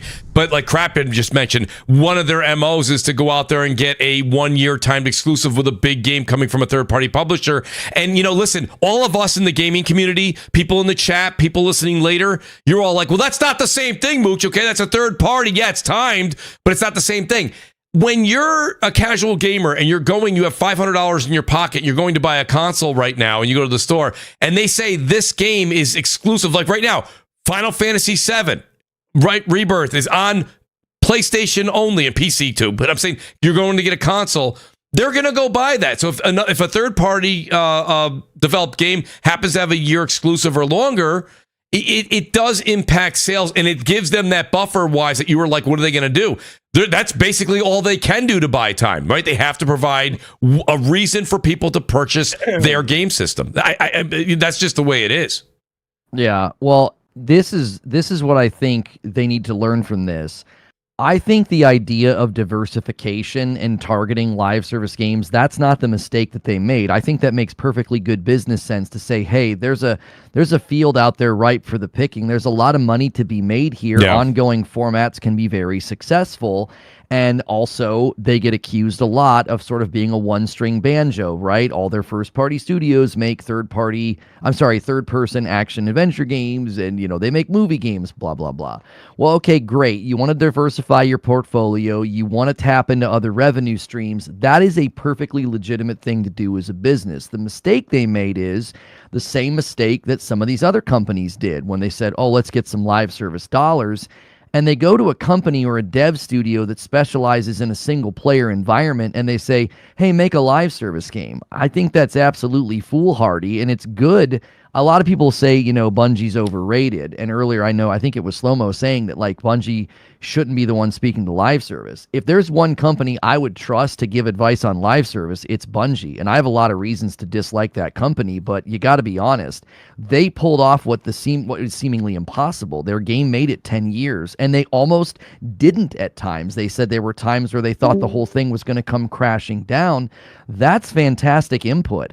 I want to know the guy who's built, 25 different bridges, the ones that fell, the ones that didn't, the ones that made it. Right. Like, they got through tough times, and they're the ones that need to be able to step in and say, listen, these studios are not equipped to do this. I think that's what happened with Naughty Dog. They got given a dose of reality. Like, well, do you want to turn your entire studio into a live service studio? Because that's what it's going to take.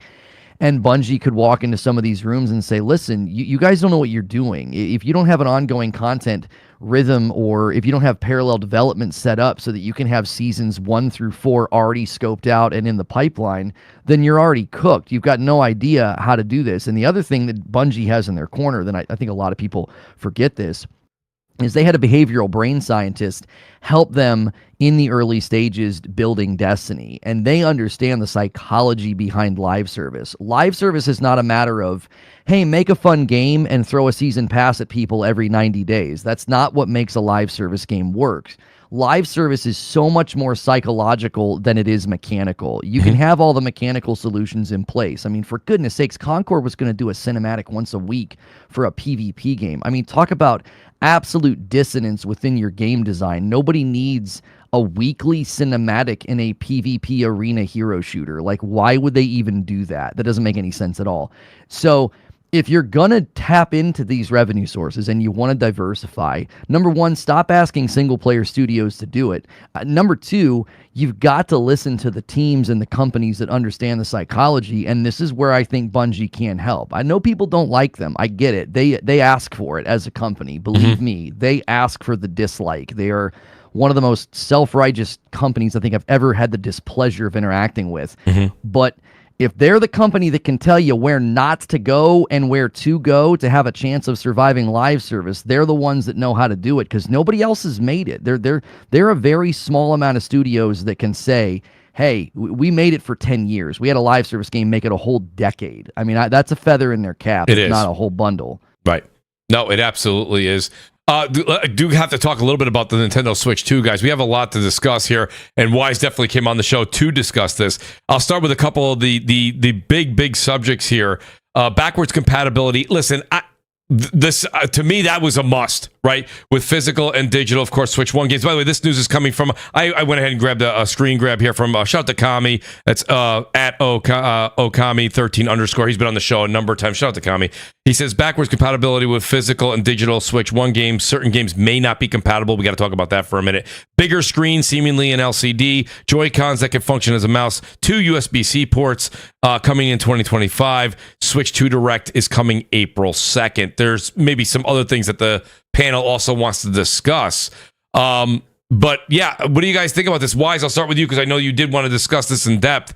And then I will get to the super chats that are out there as we kind of wrap up, discuss, and answer some of those questions. But Wise, good, bad, ugly? What'd you think of the presentation today? Was it enough for you? Well, the interesting thing is this, right? We now know that there's a whole bunch of Nintendo ninjas looking for a new job because all of the leaks were spot on. I mean, for a company as quiet as Nintendo, right?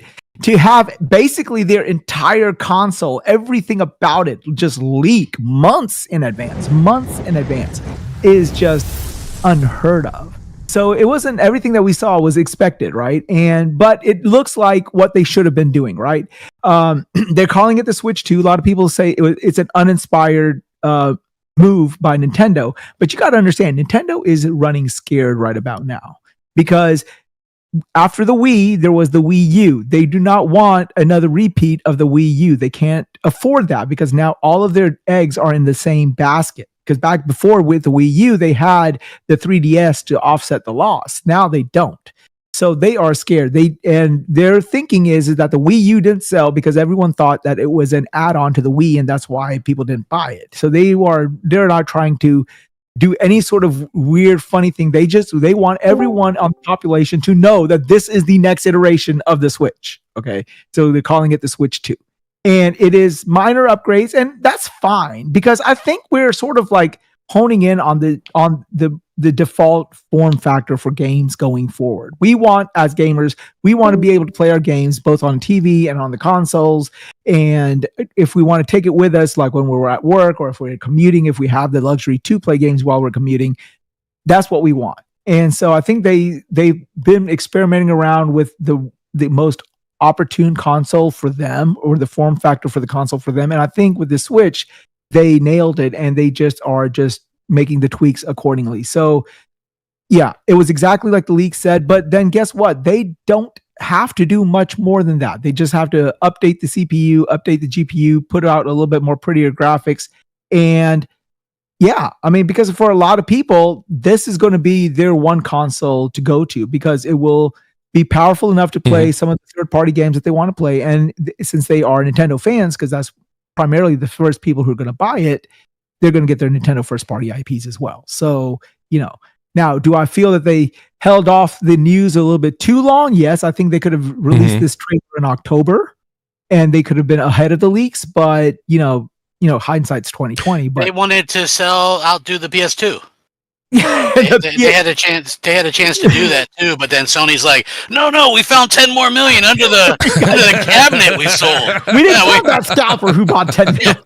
Yeah, we found it, and I fully expect them to have another announcement too. Like, yeah, well, we forgot over there in in this country we secretly sold 5 million, and so yeah, we're at 165 now. Like that's what I'm fully expecting. But they were definitely trying to catch the PlayStation 2. Yeah, I definitely think that's true. All right, so here's my question for you guys, because I'm just asking. Listen, you guys, I said it last week. I'll say it again now that I saw it. Listen, I am a Nintendo fanboy. I love Nintendo. I've been a Nintendo fan since I was a kid, right? So for me, I've made this vow to myself. I'll always have the newest Nintendo. The fact that it's back compatible, just like Crap was saying earlier in the show when we first started, I bought probably 90% of the Nintendo games I bought this generation with the Switch physical disc. I do have a couple digital, but very few. And I'll continue to buy a physical cartridge, if you will. So my point being is that my question for you, Lono, I'll start with is this. Is this enough of a jump to excite not just Nintendo fans, but new customers, maybe some folks that are PlayStation, Xbox, PC to go out there and buy a Switch?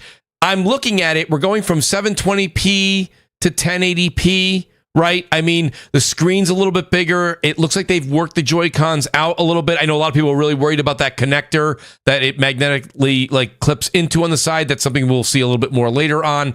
But just a question. So you have a Switch 1 right now. Unless they're making games that are going to go only on Switch 2, which I think a lot of the third-party games are going to, right? Like Call of Duty, etc. I don't think you'll see that on Switch 1. It'll probably be a Switch 2 only. But other than that, is there enough here for that massive leap? They're expecting, I saw upwards of 20 million consumers to make the leap from Switch 1 to Switch 2 in the first year or so, if I saw that correctly. Correct me if I'm wrong. Was there enough shown today to make that monumental leap? Well, they're going to have to obviously show more than today. Today was honestly, this was an interesting time for Nintendo to have their device seen in, high def. We saw the thing from CES and people made 3D models. We had so much good footage and pictures of the thing, and this is kind of unprecedented that something like that would happen. And Jason Schreier from Bloomberg sort of speculated that, listen, there's a reason they did this so early, because they're not even going to show us more until April, which seems kind of crazy. That to me, this is uncharacteristic of Nintendo to say, hey, look at this, we'll talk to you in 3 months, right? But I believe Jason Schreier's on point when he says this is an opportunity for third parties to talk about their games coming to Nintendo. Yep. Which I said that's very interesting timing, given that the developer direct from Xbox is next week. This is a really strange time for them to even announce it.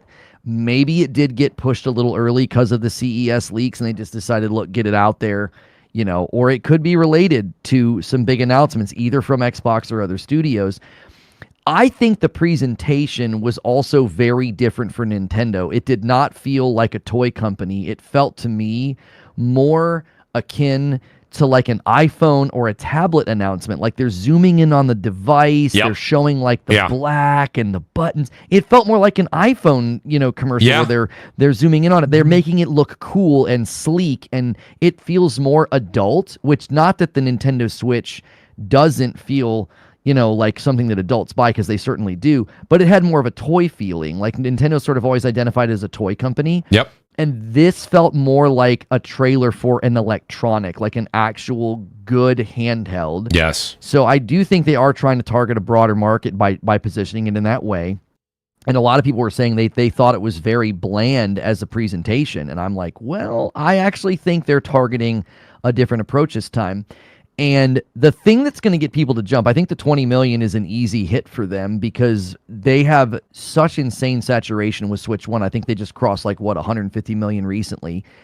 The reason I think this will work is because there are people that have had a Nintendo Switch for 7 or 8 years, and they're just going to naturally want to upgrade. The thing, I believe Switch 1 sold 13 million year one, so they're anticipating this one doing almost double that.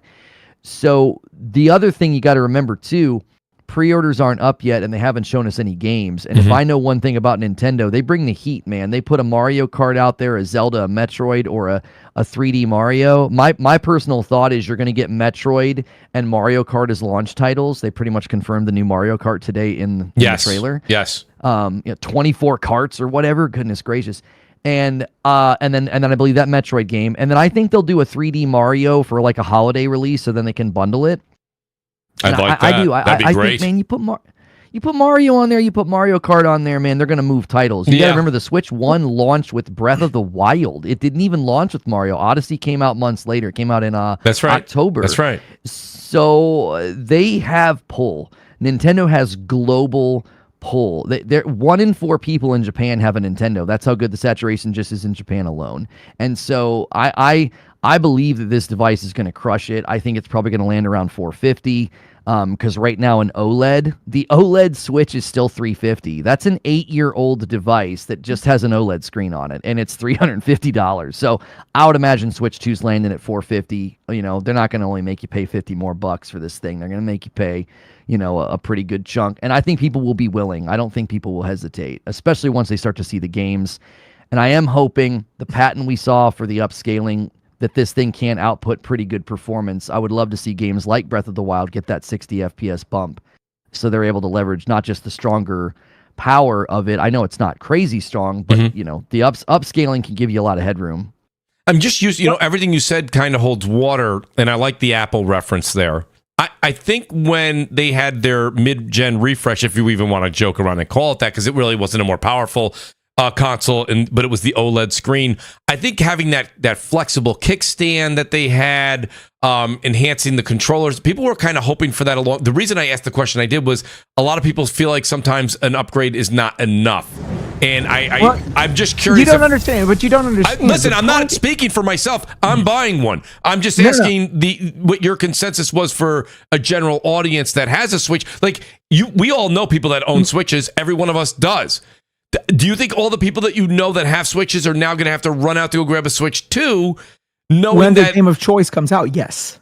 Okay, great point. Exclusives matter. Great point, Wise. Well, you see, the thing is this. Nintendo is in a unique situation. The console wars are over, okay? We can go ahead and say that, right? Nintendo's going to be number 1, PlayStation's going to be number 2, and who cares about number 3? But because they have multiple divergent populations feeding off of their IPs. If you look at it, you got a Mario Kart, you got people who are strict Mario Kart fans. They do this on Evo, they do it on everywhere. This is what they do. They stream on it for just Mario Kart. You've got another population of gamers that only do that for Pokemon.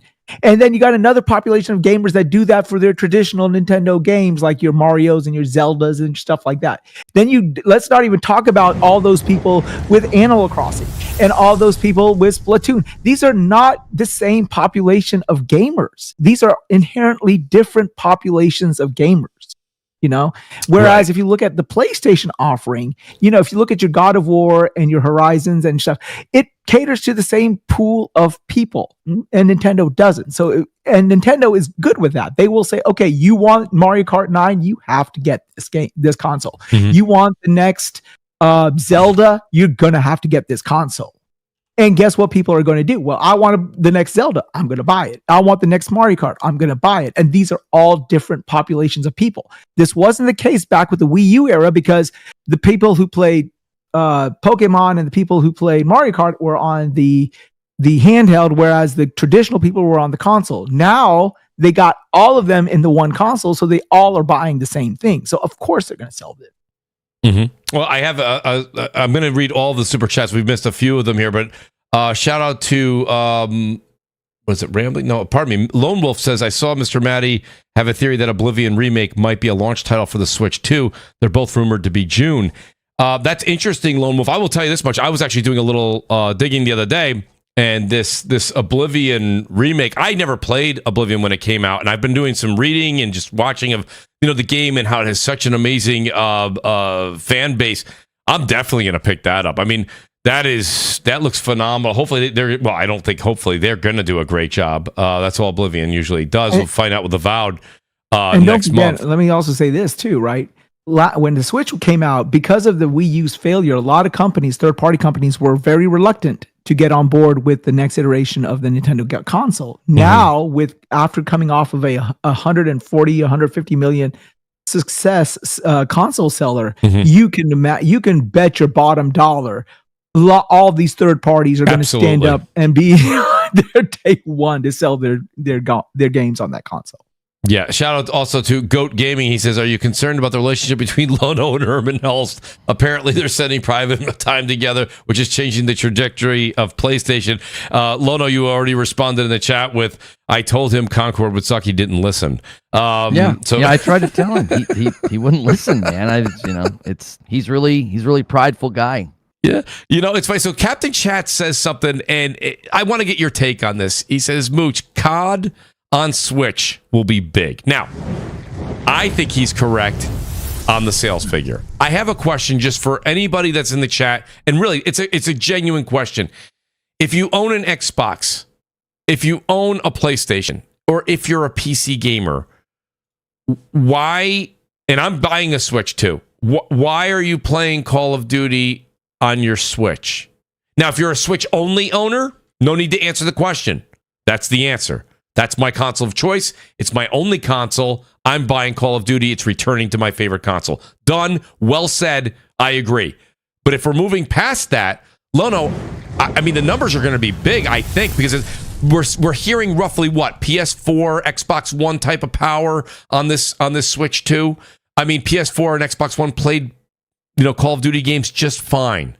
So I don't think it's, but it's not going to look or hit that 120 frames like your PS5, your Xbox Series X. And a lot of times people who own a Switch own another console as well. So where do you see what I'm saying? I'm just scratching my head. If it's your only console, easy answer.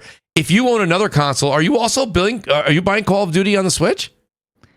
I just don't think so. Who are these people? If you want to play Call of Duty, think of how long Call of Duty's been out, right? And think of, there are people right now, we learned a lot of this from like the FTC trial, right? That if they play Call of Duty, that's like all they play. They don't touch anything else. I mean, there's like 60 million people still turning on their PS4s, and a huge percentage of those people are just like playing Warzone, right? That's right. So who are these people that are like, I've never played Call of Duty, but man, I'll definitely pick it up when it comes to the Switch. I just don't see that being a large percentage of the market. Now, your question is, well, what if you already have it?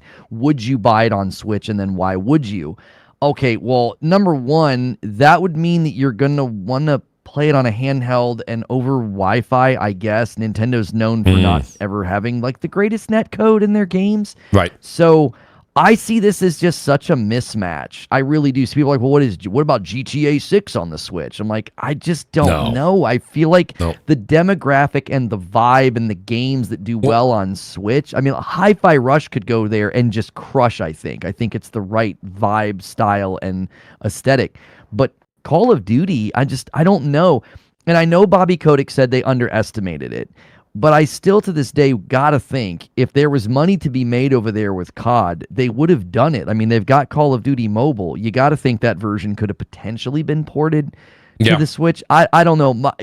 I'm happy to be wrong, but I just think this is a pretty big mismatch. There's not some gargantuan-sized audience that just can't wait to play Call of Duty on a Nintendo Switch. Yeah, I agree with you. So there was a question here in the chat. I think it was Josh Ayers. Let me just make sure. He says, Mooch, I don't know if we can say COD will be big. Is Fortnite big on Switch?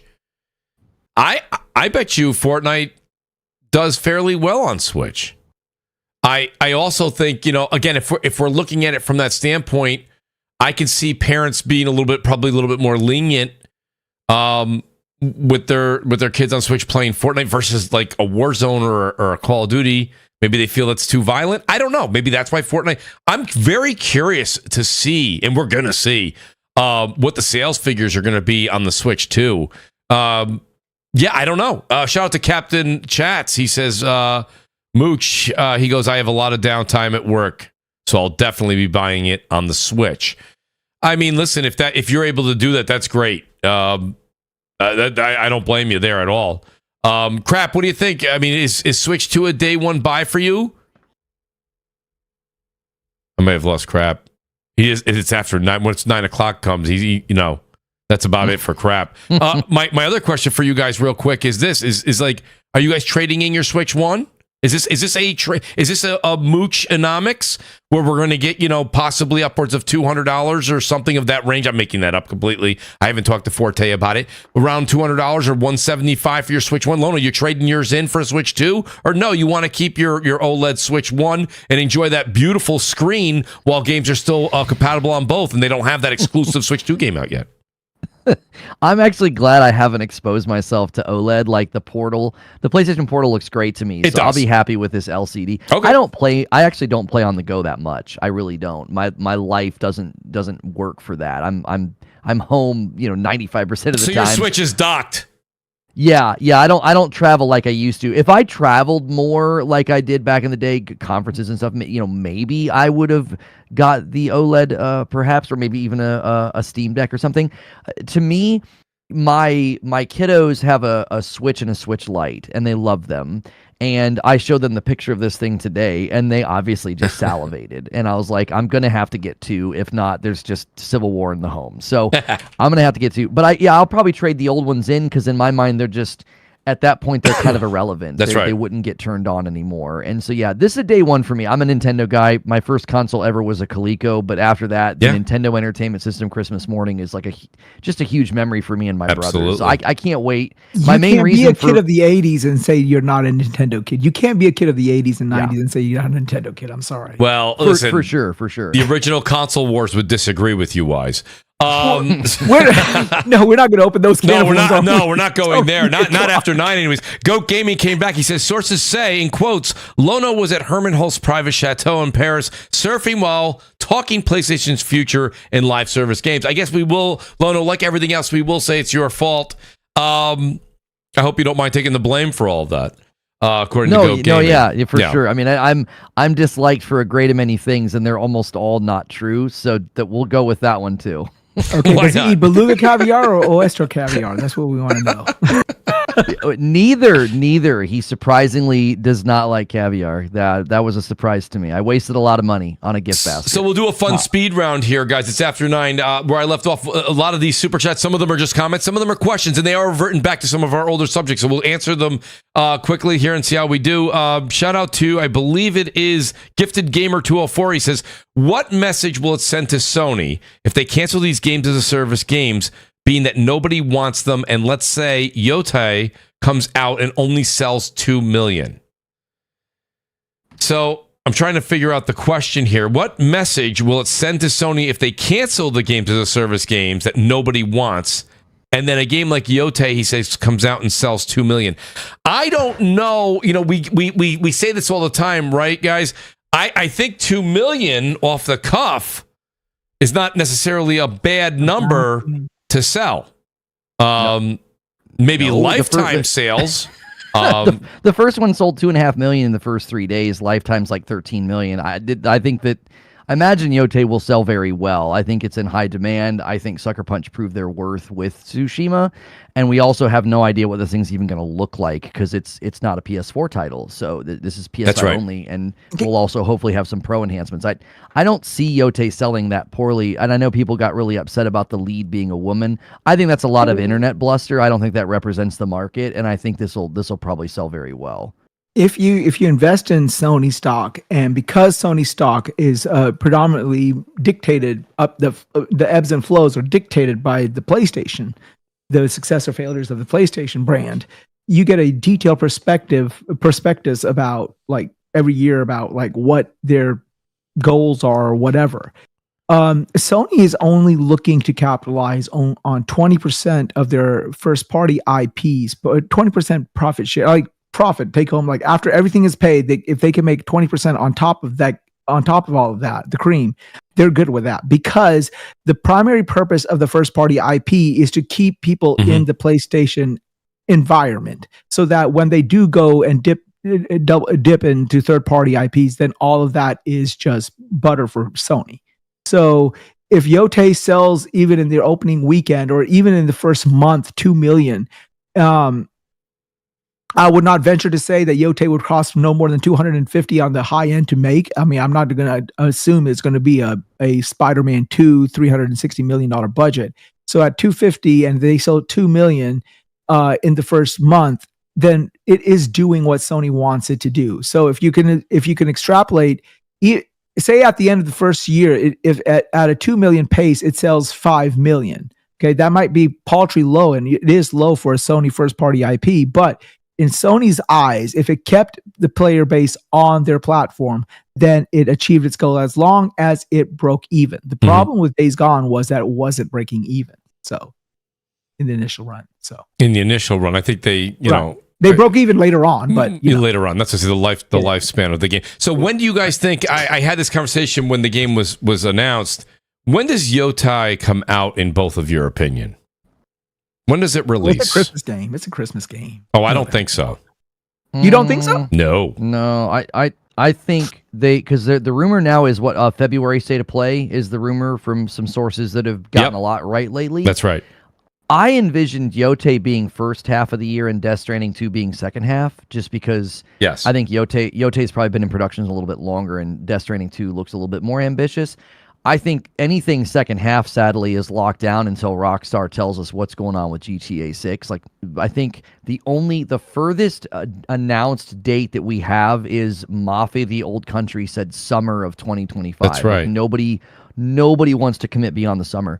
So if we do get a State of Play in February, my hope is that's when we get the Yotai release date, and I would hope that it would be second half. I'm sorry, first half. Right. And then Death Stranding 2 would be second half. Because if you go to that blog that PlayStation put out, like, here's all the great games coming out in 2025, Yotai's right at the top. Understandably, it's first party, but that to me kind of communicates, hey, this is going to be a little bit earlier, and Death Stranding 2 is a little bit further down, if I remember right. I thought they were the flip, because what they showed, it seemed like they were still a little whiles off for Yotai, and I don't think so. I think when you look, go back and watch that, and we have actually some footage of it. Pardon me, on the reel we have coming up soon. I think it's further along than you think. Wise, not just that. I think you're looking at an April-May for Yotai, and if what Lono's saying here is true, where we're not going to see a large amount of games releasing in that October-November because of GTA, etc., I think there could be a run on summer games. This may be the summer to remember. A lot of times, summer is the summer swoon, right? When we get a little bit more time to hit our backlog. Right. My point being here is this may be where summer kind of lights up a bit, because nobody really wants to get in the way of, you're going to have GTA 6, you're going to have the new Call of Duty, right? Those are always going to be, that's going to be big for the end of this year. So I do think you're seeing an April-May release, especially if in fact this State of Play does revolve, and the star of the show is Ghost of Yotai, and we get an in-depth look at that. I do think we're going to see a before summer for that. And then then there may even be something I think Sony shows later, but it won't be until we have a definitive date from GTA 6. If GTA 6 ends up launching in November or middle November, Sony and Xbox, all these other companies may feel very comfortable with a September release. That still gives them a 2.5 month buffer.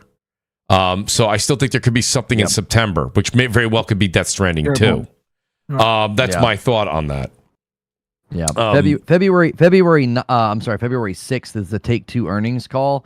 I think by that date or even before, we should have something about GTA 6. They may just reaffirm fall, which I think will be incredibly irritating. Like, if they get on that earnings call and they just say, oh yeah, GTA 6 is still on pace for fall of 2025, that's going to be so frustrating. It's going to basically put everybody else into a holding pattern. No one will say anything until we get that release date for GTA, which that'll be a bummer, because this year is so stuffed, but it's just feels so top heavy right now, because all we know as far as dates is, like the first 4 or 5 months.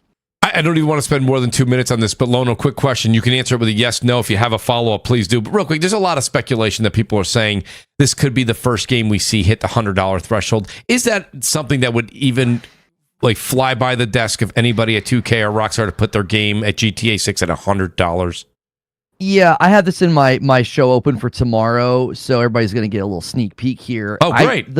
That came from an analyst who was essentially saying, here's how companies could make more money. And he was giving an example of a game that could potentially push the price high or higher, because he sees that as an opportunity to really let the industry bounce back, and it's an opportunity for companies to maximize their profit.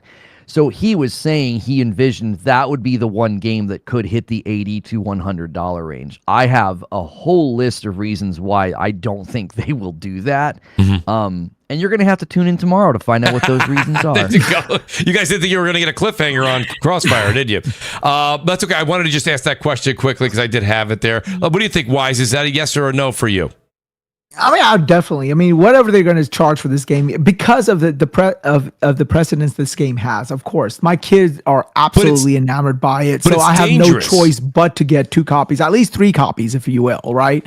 So yeah, if they put, I hope they don't do it for my own pocketbook's sake, but they could get away with it because this is the game. But now, what it does do, it does set up a slippery slope. Exactly. How do you know if your game it's that caliber? Is Assassin's Creed $100 tier game?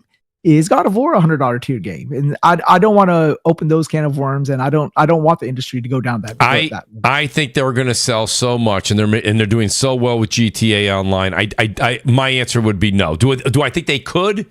Yes. Will they? No. I think this stays at $70. Getting back to the quick fire round here, we have the great Mike Oxmal. He says, the only paying live service game to beat Destiny is World of Warcraft. Wow, he says. So apparently when we were talking a little bit of bad about Destiny, I think Mike took that to heart. Sorry about that, Mike. Make It Simple says PlayStation took Spider-Man from Xbox. Dumb move, 500 mil. Well, the way that went down, Make It Simple, and we don't need to go down history lane here, but that was more, Xbox was approached with, certain IP, certain Marvel IP, certain things of that nature. They had some first opportunities. So I don't know how much of that is Sony took away from. I'm not saying you're right or wrong. God Emperor Sofa King, he says, I'm out here shadowboxing. Good to see God Emperor Sofa King here. Make It Simple's back. He says, PlayStation has no games. Crap. Xbox will fee you. Crap, I had to leave. It's after 9 o'clock. I told you after 9, you lose crap. That's just the way it is. I've known him for a long time.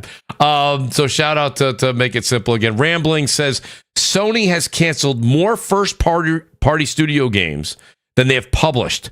Concord, greater than Spider-Man co-op, God of War multiplayer, and factions, according to Herman. Well, okay, so he makes a point there, Lono and Wise, I gotta say. So I think it was Lono that said it, and I don't want to put words in anyone's mouth, but Herman comes in, takes over. A lot of these actions are legitimately from Jim Ryan's decision-making. He's now coming in, he's reevaluating. And at the same time, that's the point. He wants to make he wants to cut what he doesn't like. And listen, he's the boss now. So, at the end of the day, we could sit here and we could say, I think we all said it enough, right? Where, to be honest with you, we're kind of sick of the fact that you had Blue Point and Ben wasting this much time, resources, and money. But if Herman comes in, sees a sample of the game, he doesn't like it, he certainly is not going to have another Concord on his hands. Well, right? From what I heard through the grapevine, and this is just from hearsay, there was a lot of hubris that Jim Ryan had, and Jim Ryan didn't tote the conservative business stance of Sony heads up. And this was just a showing of that, investing in games that even Sony corporations said, yeah, this is not really our wheelbase, but okay, if you say so. And then when things sort of started going south and Ryan wanted to double down and didn't tote the company line, that's when Hearst got in, and Hearst said, okay, well, I can tote the line. And therefore, that's what I heard. Now, how true or false it is, I have no idea, but there you go. Yeah, no, so shout out to Rambling with that question. God Emperor Sofa King's back. He says, LOL, dire I say PlayStation has no games, no shot. Well, I wanted to go ahead. Chime in on the go ahead, please, Lono. The cancel game things. There's a couple things going on here. In April of 2023, Yoshida, before he left the company, yes. Yoshida said, we cancel so many games. He basically said they cancel so many games, and he says this is to save the developers from getting stuck on something. So the DNA and the identity of Sony in that regard hasn't changed. I mean, that was 2 years ago, and Yoshida was like, this is something we do all the time. I tell you what's changed is we know so much that we ordinarily wouldn't have access to. I would imagine 5 years ago, even if you obviously if you go back even further, you would not have reports like this with all these insiders, with connections, with leaks, with like we didn't know there was a God of War live service game. I think in times past it would have been quietly canceled and we never would have known about it. Correct. And so I think two things are going on. I think PlayStation has always been willing to say this isn't going to work, absolutely kill it, because Yoshida said that. He's like, we cancel so many games, you'd be surprised.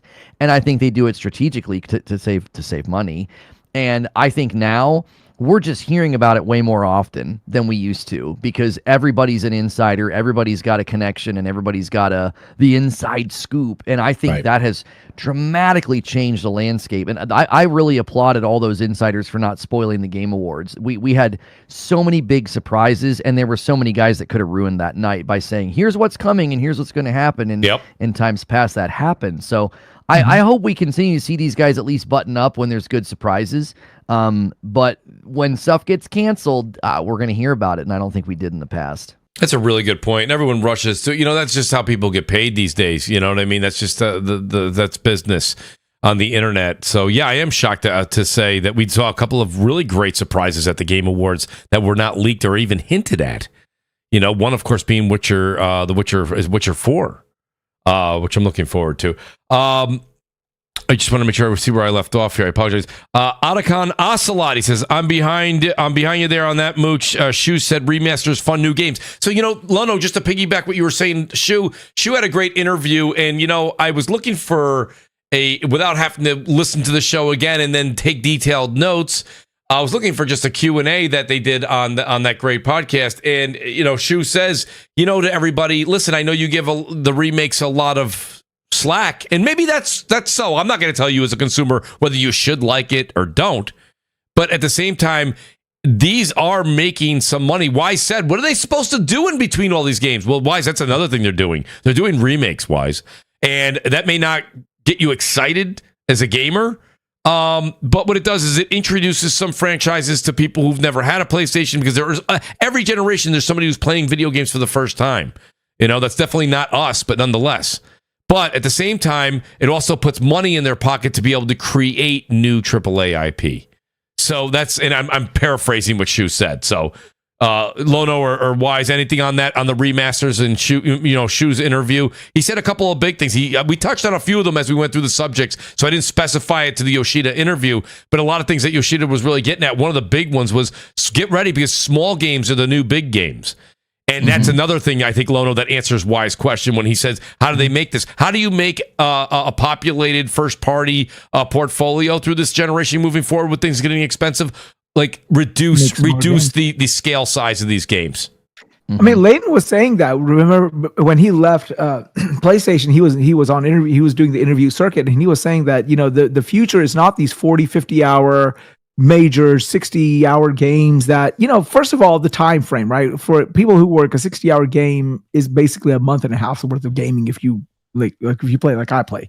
But he's like, these games are just not going to be financially viable anymore. You're going to have to get down to like a 15-20 hour protracted experience. And I think that's great, because I mean, if you look at like the Nintendo portfolio, that's what they do. They got their 3D Mario, they got their 3D Zelda, they got all their major tentpoles, but then in between they have these little one things like Princess Peach Showtime or whatever. Now, do they sell like a 3D Mario? No, but it does generate money, and plus it also helps people still stay attached to the IP. So I think this is that's what was Sony's go-to even in the PlayStation 2 era. Look at all the games that we just don't get anymore.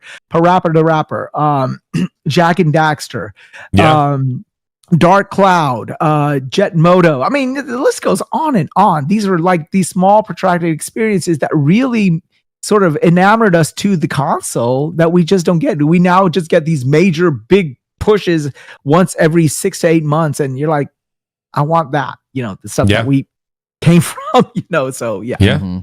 It's funny. So someone in the chat was saying, Shu said PSVR 2 was a failure. I don't remember. Did you guys see that whole interview? I saw the quote, and I thought he said something. I thought when they asked him about it, he just said, let's move on. Yeah, let's not talk about that. I think what it comes down to it is this. If you guys want to sit here in the chat or anytime and just make fun of PSVR 2, you guys can make fun of it. I have PSVR 2. It's a great device. I think when it came out, it was probably a little overpriced. The price was high. But there's so many games available for that. And you have Meta that's doing a kick-ass job. And Meta's out there, and you want to have a competitor out there at a semi-affordable rate. Meta's your number one, right? And I think PSVR 2 is your number two. And the games are out there. There's a lot of them. Are they first party? No. But there's so many games that fit so many different genres. And if that's the kind of medium and that kind of media that you enjoy, then it's for you. Mm-hmm. If it's not, it's not. Like Lono, I know a bunch of people that say, I'm sorry, no matter how cool it is, first party or not, that makes me dizzy, sick, and I can't play. Well, yeah.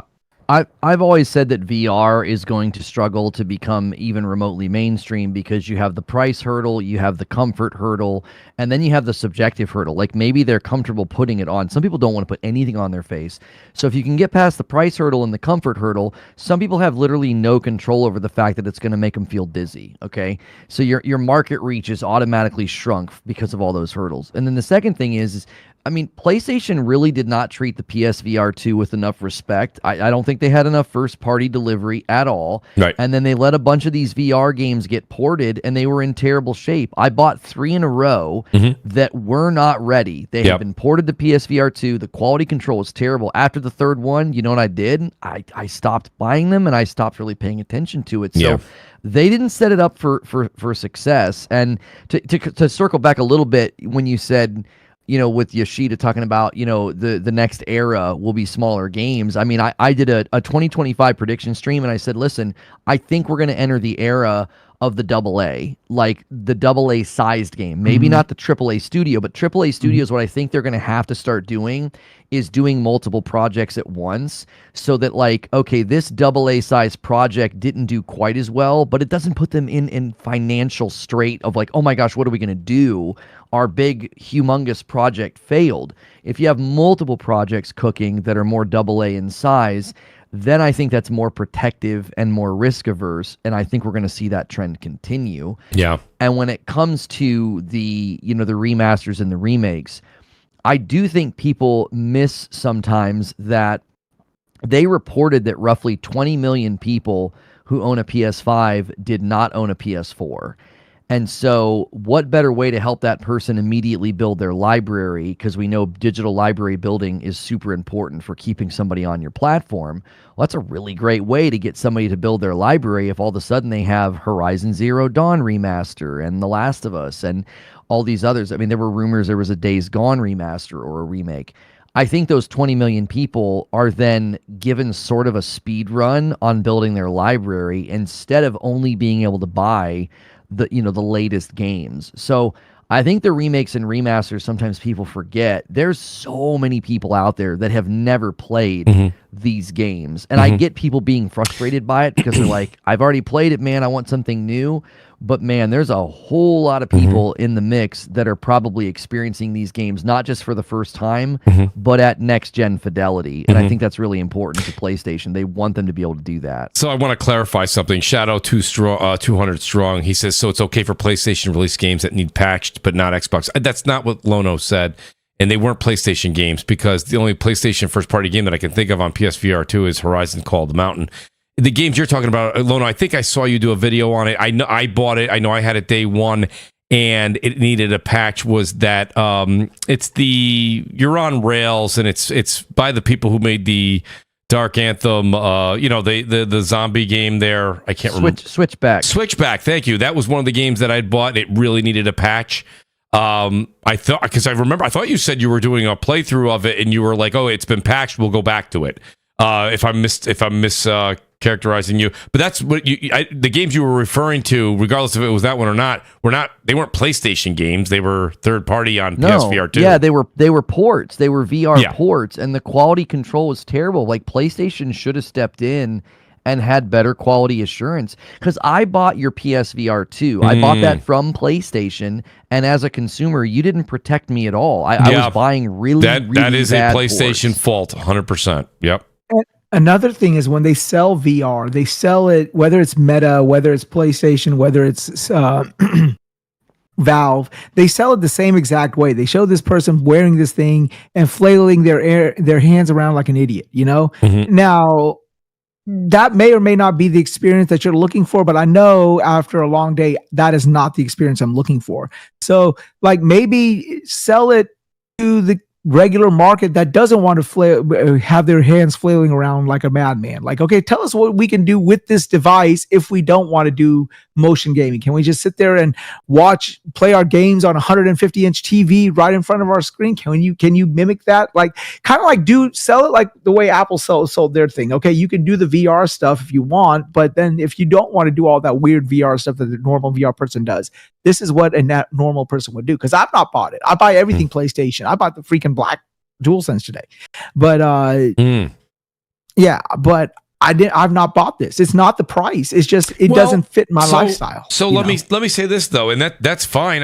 Lono, the only thing I would push back a bit here on what you're saying on that last comment was these VR games when they're coming out, for the most part, sometimes they come exclusively to either PS5, very rarely PSVR 2 first without coming to Meta as well. But there's a few. My point being is with a lot of the games, and I can't speak for the three that you maybe had those issues with, these games are coming out and they're going to be on Meta and they're going to be on PlayStation. Yes, there should be a quality control, but they're releasing on both. It's like when a game launches on Xbox, PlayStation, PC. Like, let's just pick, for example, I'll pick on Star Wars Survivor.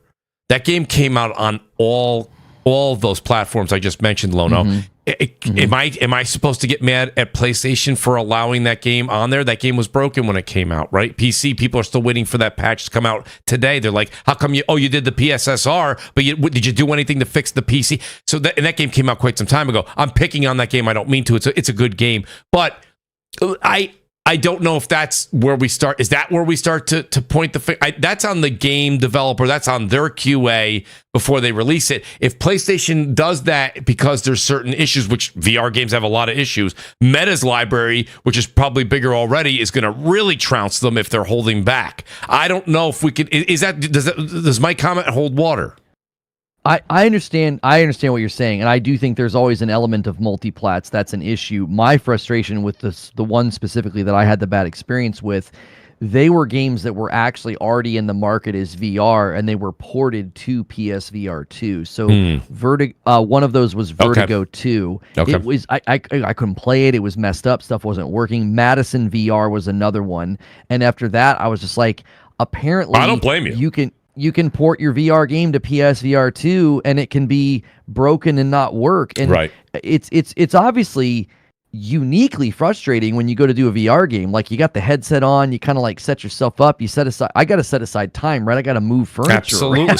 So do I. No, and then if I can't play or it's not working, it can be extra frustrating. And so I agree. I think with anytime it's a multi-plat, that is tough. I don't expect PlayStation to be constantly monitoring and making sure, like when Jedi Survivor came out or Star Wars Outlaws, like they can't step in and say, hey, you can't release a game that's broken.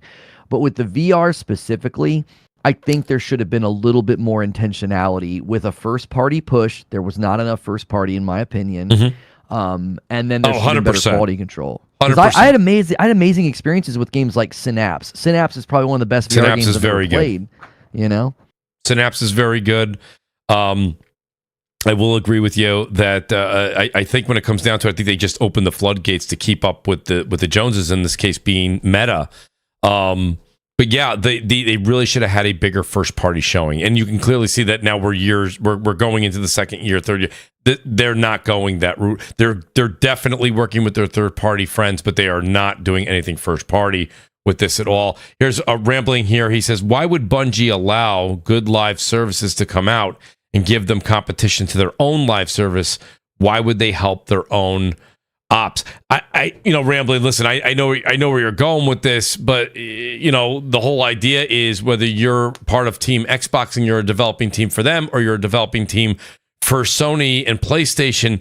The idea when you get acquired is that you do help, right? You had the Decima engine that helped not only across PlayStation studios, but even helped Kojima Productions. Like, you you want to do that. You almost want to extend that arm. You get credit in the credits. You get credit if that game wins an award. They'll say, "My God, we couldn't have done this without Bungie's help, or we wouldn't have been able to do this without the Decima engine." You hear that all the time when people go. So helping them make their game better, and they're on your team, doesn't reflect poorly on your game when it comes out. Your game should stand on its own 2 feet.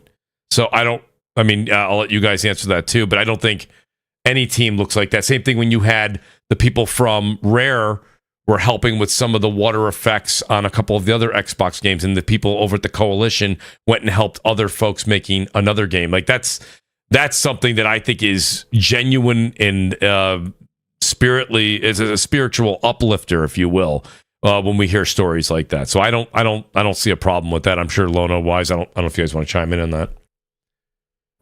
I interacted with him a little bit in chat about that. You could either give a revenue incentive to Bungie to say, hey, that too. If these games succeed, we're gonna obviously do revenue, kickbacks to you. I also think you tell Bungie, we acquired you and this was part of the deal, so do a good job or you're gone. Like, you could just shutter the department, then shutter the employees. The other thing that I think Rambling might not be aware of, he might not know this, and maybe not a lot of people do, Sony is absorbing Bungie at a pretty rapid rate. So a lot of these people are going to just become Sony employees. They're not going to be Bungie employees. They will no longer have this vested interest in making sure Destiny's protected or something to that matter. Their assessments and their quality will be weighed on, can you help us bring live service games to market? So I would not doubt if we roll credits on 2025 and Bungie is no longer independent in any respect. I think they're just going to continue to get absorbed by Sony. Correct. I think that's happening at a snail's pace, but it is in fact happening. And I think Bungie, as you guys know it, I don't want to use the word dissolved because that sounds horrible. I just think that the talent will just get absorbed into other developing teams. Bungie may still exist, but again, it will fall under the PlayStation Studios, and that independence, I think, will eventually be non-existent. Outstanding show tonight, guys. I kept the great Lono and the great Wise for a full 2.5 hours. Wise for about an hour and a half. But Lono, great to have you here. I know you got an early show in the morning for the members. That starts at 9 a.m. Great show you put on. I don't know how you do it every day, but great work. Hope you don't ever stop. I want to say thanks to everybody in the chat. I want to take an extra second here to just go back and take a look. I got to say thanks to CW813 for the amazing super chats. Make it simple. Jay Hart, Rambling. You guys were all fantastic tonight. Thank you for the super chats and keeping the show going on your end. Ocelot, God Emperor, Sofa King, Lone Wolf, Goat Gaming. You guys are all fantastic. Spinuous Process, thank you for subscribing, guys. Please hit the subscribe button, hit the like button. I don't say that enough throughout a podcast. I really should do that.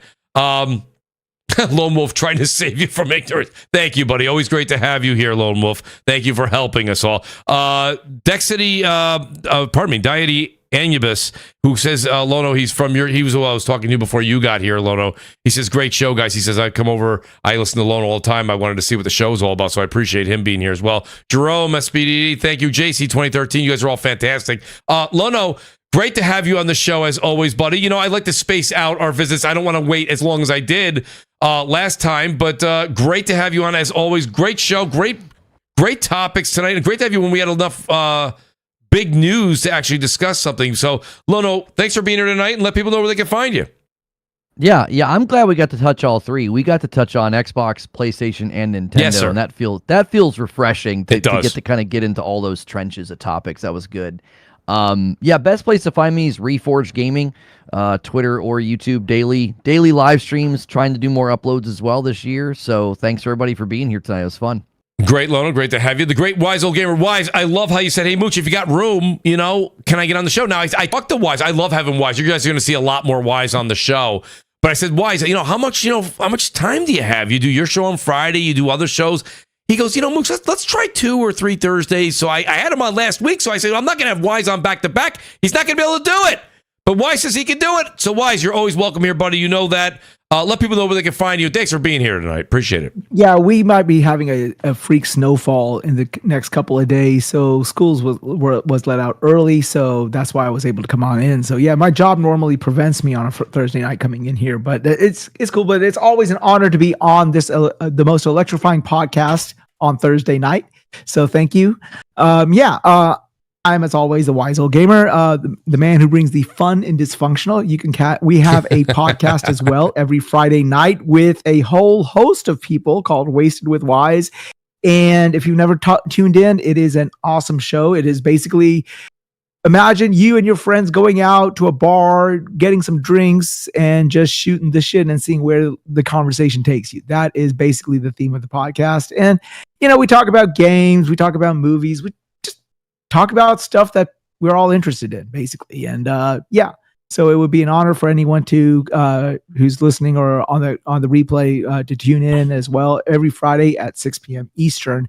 And Reforged Gaming, it is an honor to be on with you. I've seen you on Twitter, and of course on your own streams, but it would be an honor to have you on one night as well too. So you guys are like legends in the game, and I'm just humbled to be here. So thank you as always for giving me basically a rolling door for CrossFire, Mooch. Thank you. Well, Wise, you've always been with us. You've always been a great supporter. I've known you for a very long time. Guys, go over and check out Wise's channel, please. And that's what we do here on CrossFire. I can't tell you how many people over the past 10 years, going on 11 years, that we've brought together, that people get to just, reach out and work together. That's what's fantastic about YouTube, is that correlation between all these great content creators. Guys, a couple quick shout outs to the people who had to leave early. Shout out to Brap. That's at Brap_podcast. He's moved his podcast to Friday nights. I think he's Friday nights at 9 p.m. now.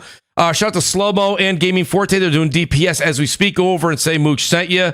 Shout out to the great Detective Seeds who couldn't make it tonight. Shout out to, I'll try and get Seeds on next week. I'll reach out to him right after this because he wanted to get on early, and I think he was going to start at 8:30, and he probably wasn't able to make it. But we will get Seeds back on tomorrow. So shout out to Seeds. That's at Detective Seeds, guys.